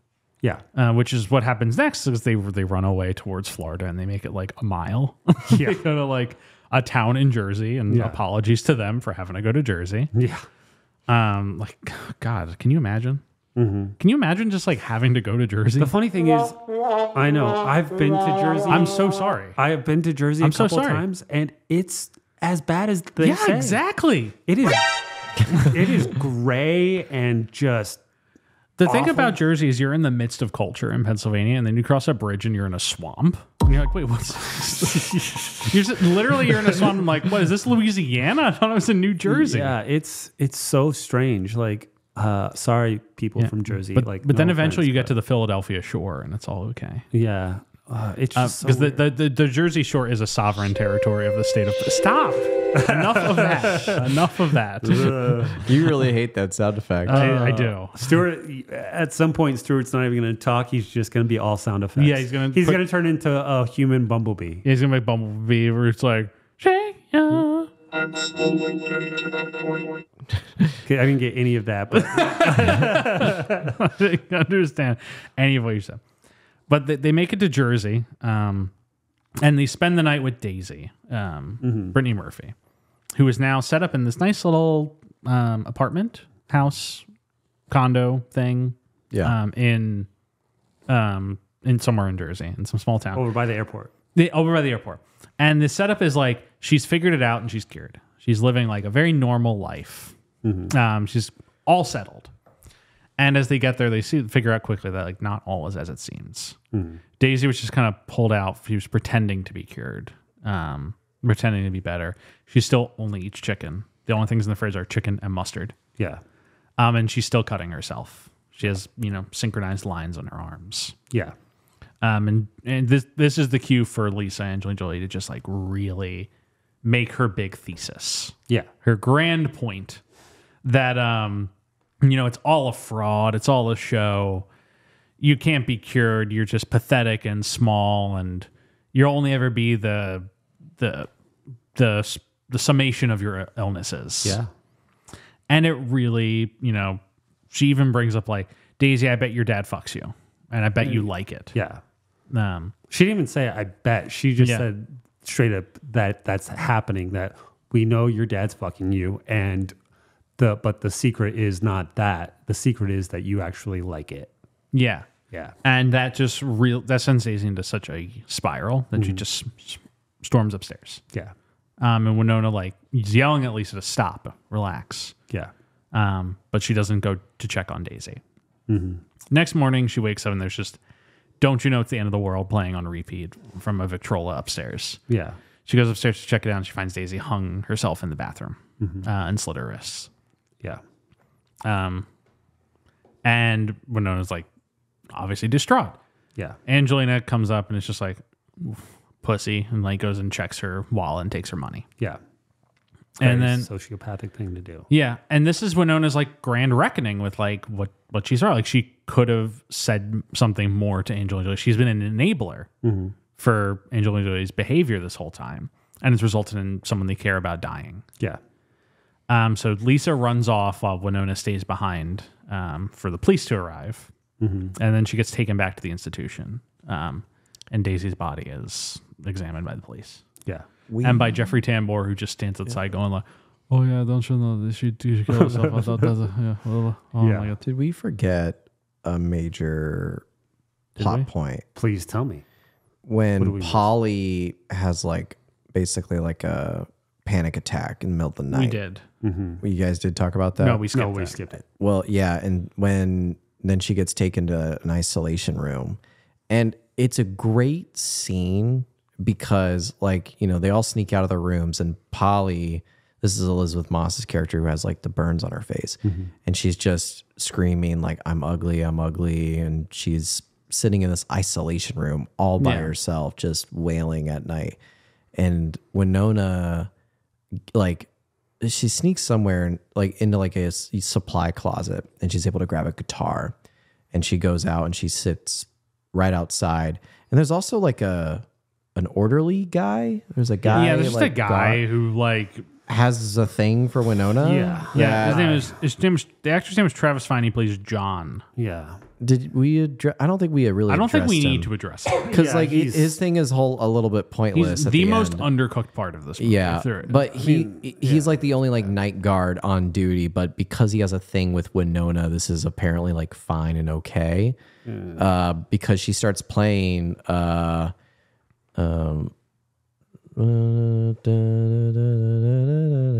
You can always go downtown. Oh, see, I wasn't going to do it that time. I thought you guys were going to screw me again. Podcast. And Angelina Jolie is also out there. And yeah, they're just singing. Just listen to the music of the traffic in the city. I'm not gonna do it. Yeah. And Oh god. yeah. But They're just singing on the by themselves to Polly. And, Yes. What? Where did he come from? what the fuck? And I was just thinking, like, this scene is like, you said, Jeff, like, she eventually faces her reckoning with Lisa, with how much she's let things go too far. This is like the polar opposite of that point, where it's like, we are so unified against this like dark, evil institution. Yeah. And like, this is our way of like bringing life back, kind of. Yeah. Because in that moment, as an audience member, you feel like, yes, these are like survivors that are like banding together and like helping each other out. And you're kind of like very anti-institute Claymore at this point in time. It's then in the next morning when she walks in and finds like Winona and John cuddled up together in the hallway. And Winona does this beautiful thing where she just like sees Whoopi Goldberg walk in, run to her room and run into bed. And Whoopi's like, I'm writing you up for this. This is the last straw. Fascist. Yeah. Like, right? Like, that's like the whole thing that we're supposed to be feeling at that point. She's like, I there's something about, she calls her a fascist in some way. Yeah. So. But funny enough, I hate that scene for one reason: the guitar. There was no need for the guitar. And she's clearly not playing the guitar because they bring it in and then all of a sudden she comes in and then they just go to this close up on her so you don't see her playing the guitar because she can't play the guitar. And so why not just have her out there singing? Why did they have to run down, get a guitar, and bring it back up? Because it's to show that they've infiltrated all the downstairs pieces where you and places can find a of this guitar hung up on the wall and you can go I don't know, just like downstairs. it's like, who was it? Somebody was saying how they loved James Gandolfini and his acting because he actually eats when he like whenever he's eating a sandwich. That's like his thing. Well, like because other people, like actors, spit out their stuff and do whatever, but James Gandolfini, like he actually eats and he actually performs it, and that's one of their things that they love about. I forget. I think it was Rob Lowe that like is obsessed with it. But Rob Lowe, yeah, no, it was really weird. It was some interview with somebody, but it's the same thing. Like either learn to play those chords or like do something, but don't like, it was so unnecessary and it didn't add anything, and it just annoyed me. Just annoyed that she wasn't. It's literally the dumbest thing, and it doesn't matter. And I'm the only person that would give a shit, but I do. But all this to say, like up to this point, like the institution is presented as the villain. Yeah. And then after Lisa runs away and Winona's now back after the death of Daisy, she basically snaps right into like, yeah, I just decided to channel all my frustrations into writing and painting, and I talked to my therapist. Yeah, and just it like helps, and I'm good. Yeah, I'm back. Yeah. They're gonna let me go. It happens really quick. It does. Well, it's another montage. It's a montage. You just see her talking to Vanessa Redgrave, painting and writing. Yeah, and it's like, yeah, it worked. Again, another thing that like steals from Winona's performance in this movie. Like she doesn't get a moment of revelation. Yeah. It's just like she finds Daisy's dead body, is distraught by that, which is a well-performed scene on Winona's behalf. Like this is when you have your Goodwill Hunting scene. You know, when she like cries in therapy, but it's just a montage. She just has a moment of revelation. It's a montage of revelation. Yeah. It's a montage. It could have been a good moment for her, like you said, Goodwill Hunting. It could have been her and Whoopi, and also going back to those comments of like the racism, like in the bathtub, like where they could have actually dealt with the issues and really given Winona weight. And the fact that Winona was a producer on this, and probably had quite a bit of clout and could have had her way, makes me feel like she didn't even understand the beats that she was missing out on. And like when Winona has, for a lot of the roles we've seen, she's kind of like egoless when it comes to working with her co-stars. Yeah. Like she's willing to like give things to other co-stars to make them look better. Yeah. In reflection of her performance. But if she's the one carrying the film, it's her story, she should, because she wasn't even, she's not even doing it for herself. I mean, she is, but there was a book based on a real human being, and the real human being didn't like the movie. So did you honor the character that you were supposed to play. Like for Winona's goal of this, like being her big like resurgence performance, she kind of shoots herself in the foot a little bit. Yeah. I did in enjoy one thing, in the producing side of it. Oh yeah. 100%. And like she's great in the movie. Don't get me wrong, Well, the first, okay, yeah. don't finish that thought. Just, I loved at the very beginning when she talked about like, when you have money and you still want to steal stuff. I was just like, Yeah, it's a little like that little bit. That's I in thought there. that was okay, go back. But it is interesting like that she kind of like handicaps herself in that way. Yeah. Because like she could have honestly given herself like she could have demanded that her role be a lot juicier, like give her more of the Angelina Jolie stuff, and make that character lesser. And she, on a personal like career level, might have benefited more from that.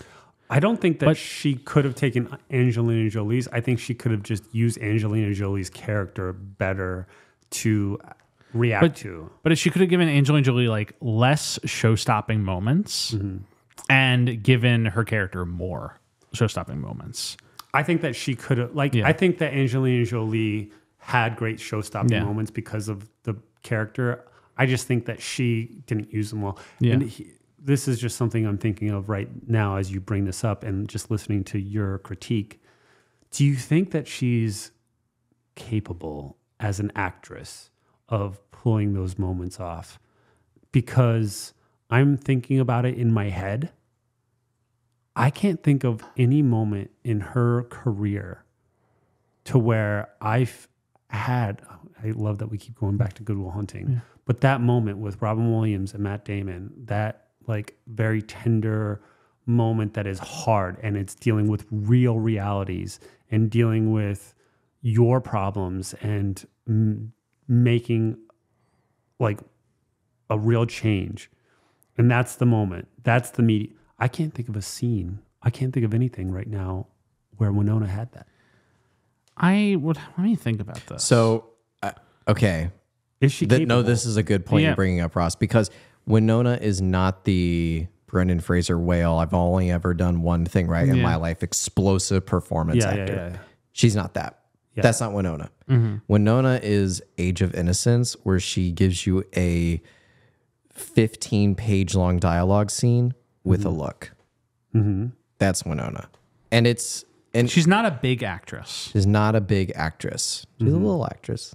Like literally, like and a little also woman. like, She's a little woman. Yeah. Because she's like, a little woman. like even her biggest scenes in Little Women, they're kind of she's mostly like an understated performer. But like, you get what I'm saying, Jeff? When have we ever seen Winona do like the I've only done one right thing in my I can't think of a single like she'll get moments like the end of How to Make an American Quilt or the end of Little Women where like something traumatic will happen to her and she'll like just kind of run out and like kind of. But I feel like that's what this movie was meant to be. At least. Yeah. And I just don't feel like she ever was. I don't know if it was a choice on her part or the writer's part or Mangold's part, but what she needed, like what her character needed, and thus the audience needed, was a real moment of real revelation beyond just she watched Angelina Jolie essentially have no feelings and she's just like, what just happened? And then all of a sudden there's a montage. Like that scene wasn't very long. There's no lingering and dealing with it in the way that I think it needed to be dealt with. And I agree with that. I just think it's the movie's fault. I don't think it's Winona's fault per se. Because like I hear what you're saying and I do agree. For me, it's like every time I've like been wowed by a Winona performance, it's never by like it's just always first off, it's never with dialogue. No. I've never wowed by a Winona dialogue performance ever. And I mean that like almost universal through her whole career. She's like, I've never like heard Winona say like a line and be like, oh, that's amazing. Like it's always been just like the way she looks at something or reacts to something. She's an incredibly talented face actress. Yes. She knows how to manipulate her face really well. Yeah. There's like the scene in Age of Innocence when she's telling Daniel Day-Lewis that she's pregnant. And it's not her saying she's pregnant. It's the way she says, you can't go on those trips because there's about to be A baby. Like it isn't the word she's saying, it's like how she says it Yeah. in that scene where you're just like, oh, like Oscar. Yeah. That's When it's Winona's great skills are like her manipulation of her face and then just her way of underplaying everything, but Which- still entirely getting the point across. which is like, and I might say something a little controversial here, but like, I don't think it's controversial. I think Winona's an actress that was ahead of her time. yeah. I think for the time frame that she went big in, Yeah. she went big, like rightfully so. But I think what her true talents are, Yeah. she was never given like full due for it when she was big. Disagree with you on one movie. Yes. So the movie is Beetlejuice. And because she isn't understated, she is this like, But even like, But her appearance is overstated. but even her talking, like, but she does she's everything just in a like- monotone. Well, just because she's like, I mean, she'll like fight back at like Beetlejuice's character or her mom's character, and she's just like, she had more emotionality, I feel like, in that movie, and I don't feel like she wasn't given like a scene where she was crying or like it was like really just emotionally difficult, but like she showed more emotionality, I feel like, in that movie. Like even when she's happy and she's singing or like dancing, or when she's about to get married to Beetlejuice and she's going to be the bride, or, you know, she's dealing with anything. I feel like she showed more emotionality. Yeah, she was an angsty teenager, but I can't think of like, look at Edward Scissorhands. She is so monotone. Edward Scissorhands, I don't think is a good performance. She's so monotone. I think we've said Winona Ryder's not actually Yeah, that she's good. she's not the best part of Edward Scissorhands. No, Yeah. not at all. I can't believe I'm about to bring up this movie, but Please do it. Great Balls of Fire. Goodness gracious. Ugh, that movie.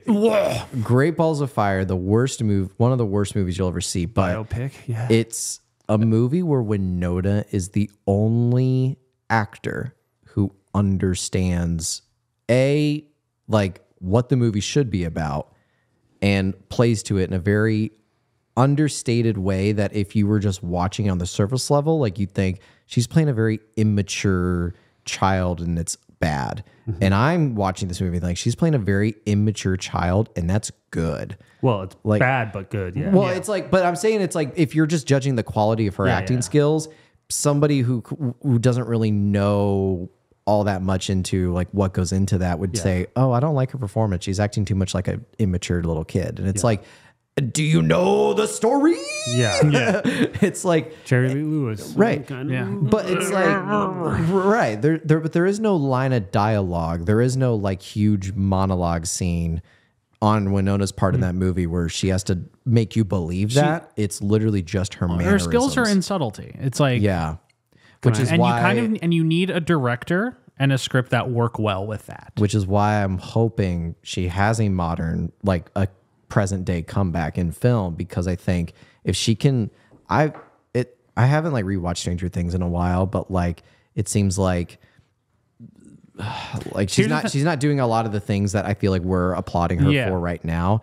But if there's like I hate to say it sounds so film bro-y the way I say it, but if there's like an A24 like very subtle muted like dramatic piece that like you can cast her in and she can somehow channel that back up, I feel like in 2024 2025 that would have a whole new level of like appreciation for it than it did back then. Because you look at Stranger Things and the two scenes that everyone credits Winona for are she's like, well, and she's like yelling at the wall. And it's like, it's a good scene, but it's like, it's not necessarily her skill set as, you know, the overplaying like Mother.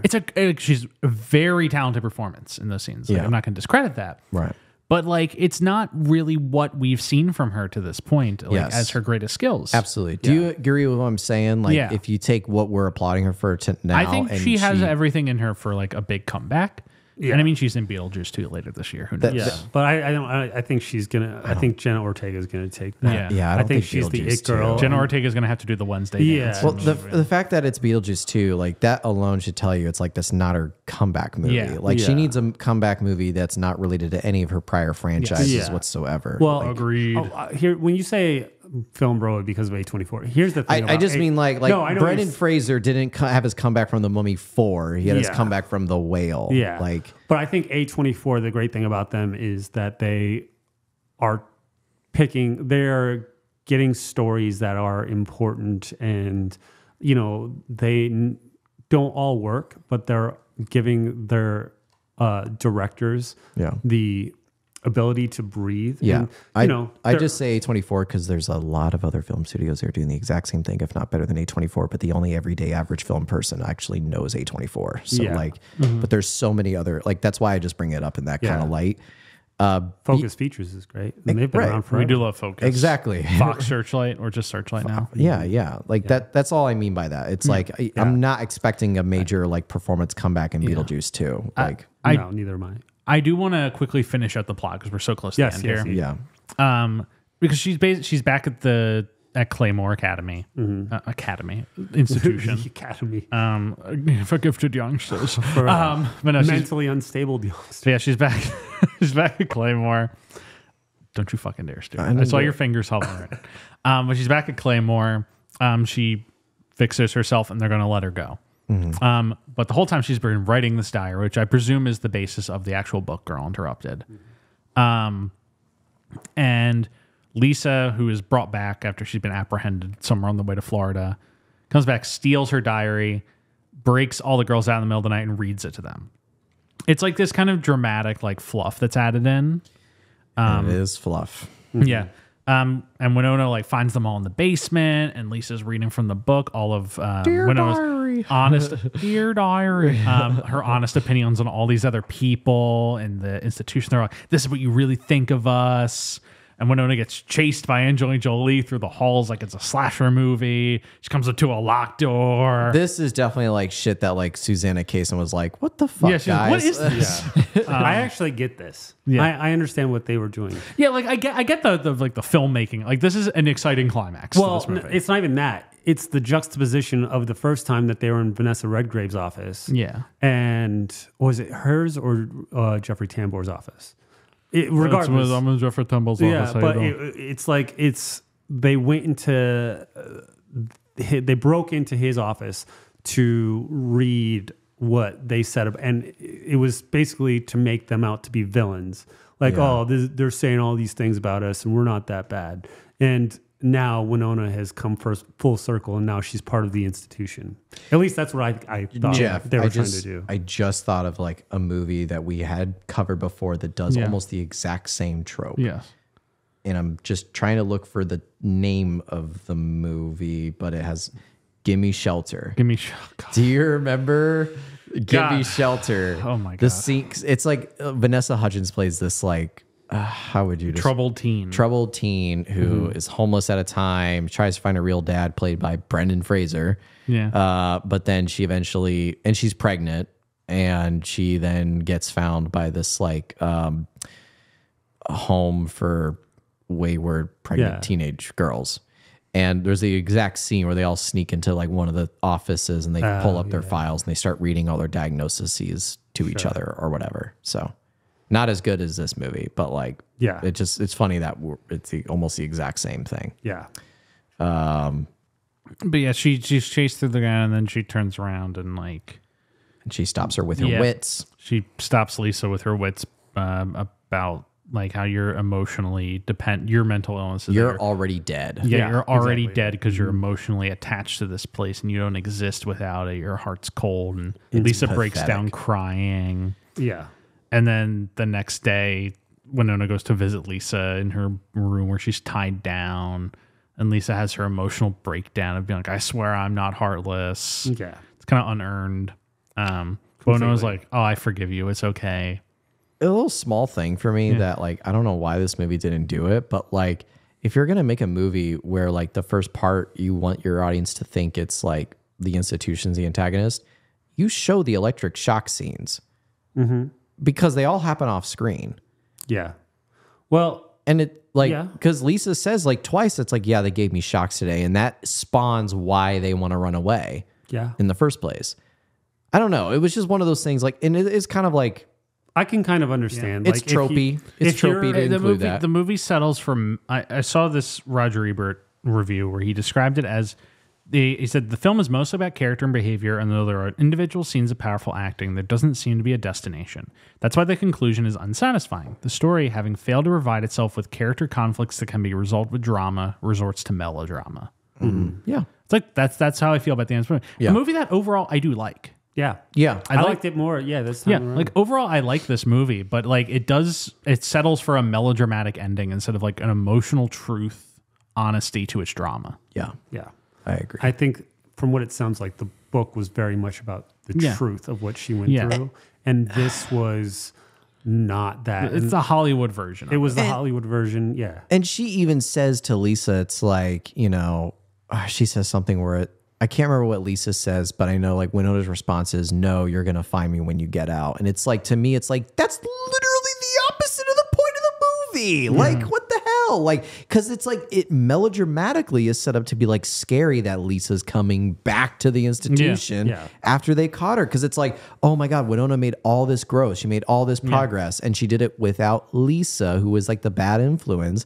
And so it's supposed to be a point of like drama when she looks out the window and sees Lisa coming back. So to me, it's like for the resolution to be like, we're going to be best friends after this. I'm like, no. If the point of this ending was to be like Winona has fixed her problem, and now she's going to dedicate herself to helping all these other girls, there's a point. There's like an idea there, but the movie isn't doing that. It's not. You know what? She just kind of apologizes to all them, and they apologize to her, and then she leaves, and then the movie's like, yeah, I was a girl interrupted, but now I'm a girl continuing, or You know something. what? And then the credits start, and it starts for what I've done. I think this is a really good way to like summarize the vibe of the movie for me and what we've already talked about really well. And when it really comes to James Mangold, I feel like that he and maybe the studio played it safe in a lot of different places, as opposed to like they brought up really interesting ideas and really interesting things that a lot of people deal with. But rather than go for it and like discuss the dirty parts of those things, discuss the racism, discuss the traumas, discuss what like a sociopath really is. Yeah. They stopped themselves from going all the way with it, and they would put a nice little bow on it and say, we're all better now. And these women are not, even though they have problems, they're still like, they're, good women that have all these issues, but they come together with this camaraderie. And yeah, you can say those things while still having the hard conversations of, we all deal with these things, but at a certain point we have to recognize those bad parts too. And if we don't recognize the bad parts and we don't actually have an honest discussion about the bad parts, are we really gonna like grow? Yeah. This movie needed another coat of paint. Yeah, it just needed, I feel like they held themselves back, and I think they were just nervous about, they didn't want to go too deep into certain things. And I think they had all the makings of something extraordinary. Yeah. And they held themselves back. Yeah. Very loose brush strokes of paint. Yeah. Needed another full coat. Yeah, I like that. Yeah. It's a good one. But that's the end of the movie. I still like It's a good. to get to this point already, like 7 out of 10 for me. It's a good movie. I think it's a 7 out of 10. Good 7. Yeah. I would give it a 7 too. Like when I saw it the first time, I didn't like it. Again, I was much younger, and these kinds of movies weren't up my wheelhouse at the time. I was interested in different sorts of things at the time, and now that I'm older and I'm interested in people in a different way, I appreciated it while also being frustrated with it in certain ways. And I think it frustrates me how much they held themselves back. Something that to that point, Ross, that when I was watching this and thinking like Winona's like 19-ish, right? Like her character. In the book. Yeah, or the character. Yeah, the character's like 19 when she's going through this. But I almost agree. I I kind of agree with you fully. Like, it's like if I watched this when I was like 19 or 20, like I don't know if I would latch on to as much of the themes it was trying to play with. Yeah.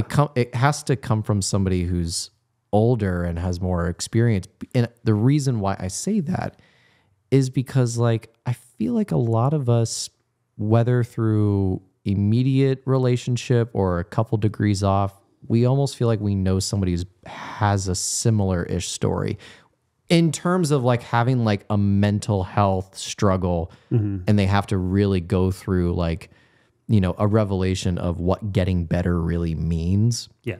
And so, and I don't, for me, I'm sure there's probably people in their teens and early 20s who can very much empathize and sympathize with that point. But I really feel like that's a point that when you've lived like, you know, a few more years and have, whether you've had that experience yourself or like for me, it's like, I feel like I know someone who's gone through a very similar journey. Well, as a teenager, and this, it's hard for me to say that I, as a teenager, I would have reacted the same way, but I feel like I've watched this movie more of an adult, but I think as a teenager, this movie would have spoken to me more about mental health, was Perks of Being a Wallflower. Yeah. I feel like it spoke to me. It speaks in the way that teenagers speak. You know, you're dealing with like the insecurities of just school and family and all of those things and moving on and getting out of high school. But then those are all prevalent. But then you have this underlying tone of like these things of abuse and guilt and taking on. Yeah. And I feel like as a teenager, that movie would probably speak to me more about mental health than this movie would. Yeah. Perks of Being a Wallflower is teens, is teenagers going through teenage problems in a teenager movie. Yeah. Girl Interrupted is teenagers, but mostly young adults going through.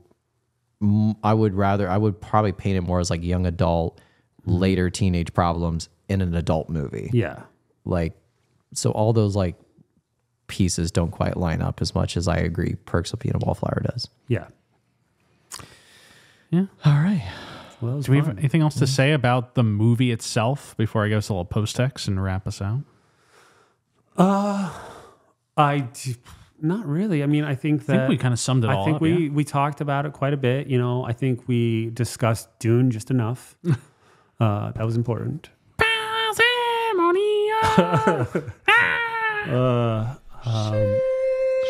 that shit out of here. Stop it. Oh my God. I am looking forward to the 24-hour marathon that will be The Eric Roberts show. I want that so bad. Yeah, we're 1 minute and 56 seconds per movie. Yeah. Then we got to move right on to discussing the next one.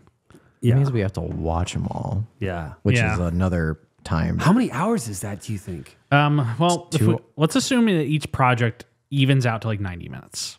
Okay, like the average. Because there's some that are longer, some that are shorter. Yeah. 732 times 90, 65,880 hours.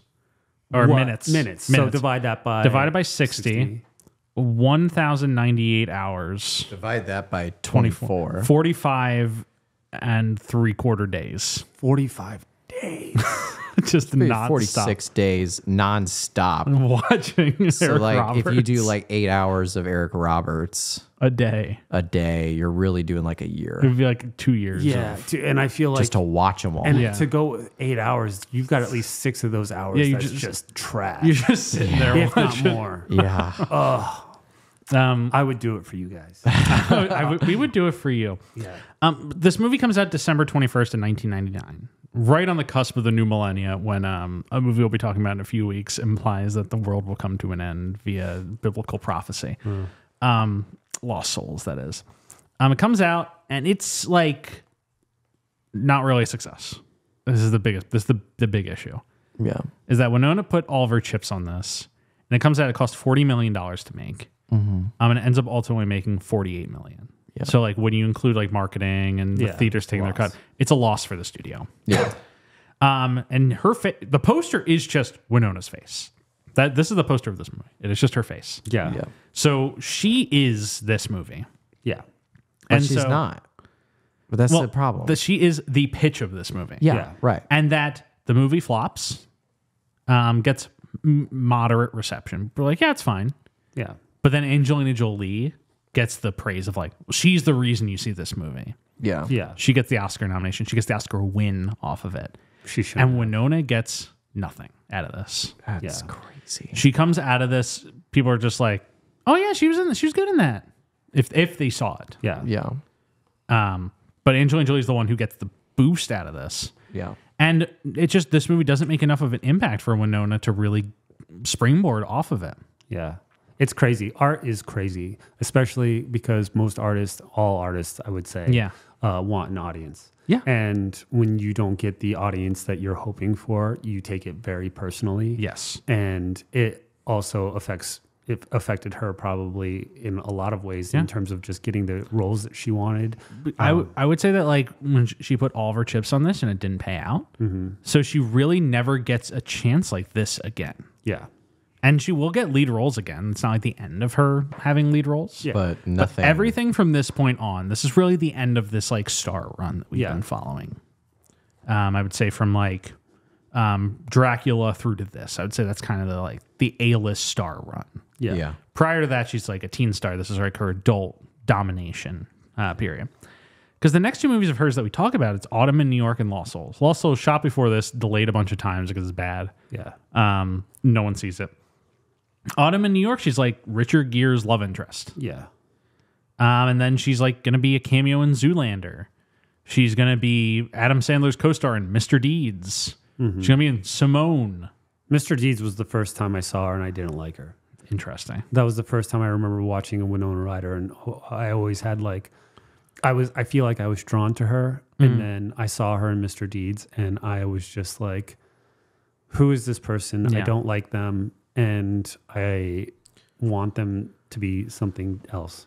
Yeah, it's just kind of sad that we're at the end of this. Like, Yeah. We're we're still gonna be covering some good movies, but it's a transition point.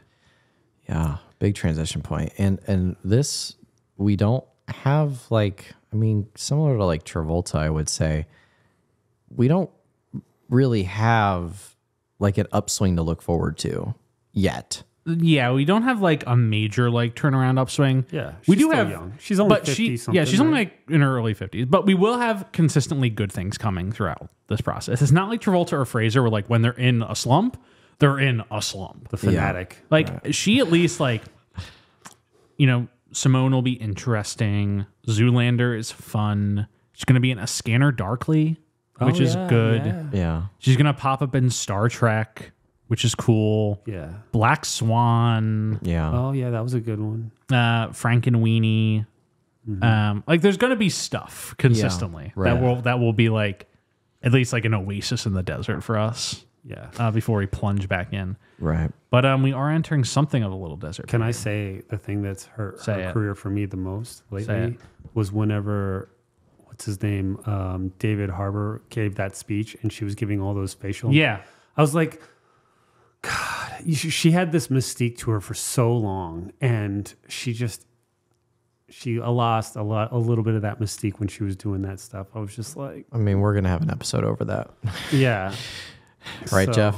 Yes. Yeah. We'll have an episode just A over special episode when we really are running out of time. We'll throw Yeah. that in there. Yeah. But that was it. But no.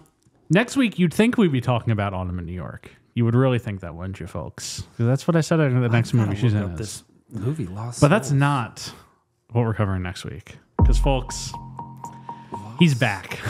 Folks, Travolta's got another movie out. What? Travolta, at the end of April 2024, the month we were recording this, is releasing Cash Out, his newest direct-to-video action movie. And folks, as we have been for Mobland, for Die Hard, for whatever the fuck the other one was called, Paradise City, that was it. Yeah. We will be returning and we will talk about it. So next week, you have to look forward to our episode on Cash Out. Oh, Elias Coates in this movie too. Lost Yeah. Souls. The fact that we just worked with them. Yes. Didn't work with them. It's fine. Edit that. Yeah. Take that out.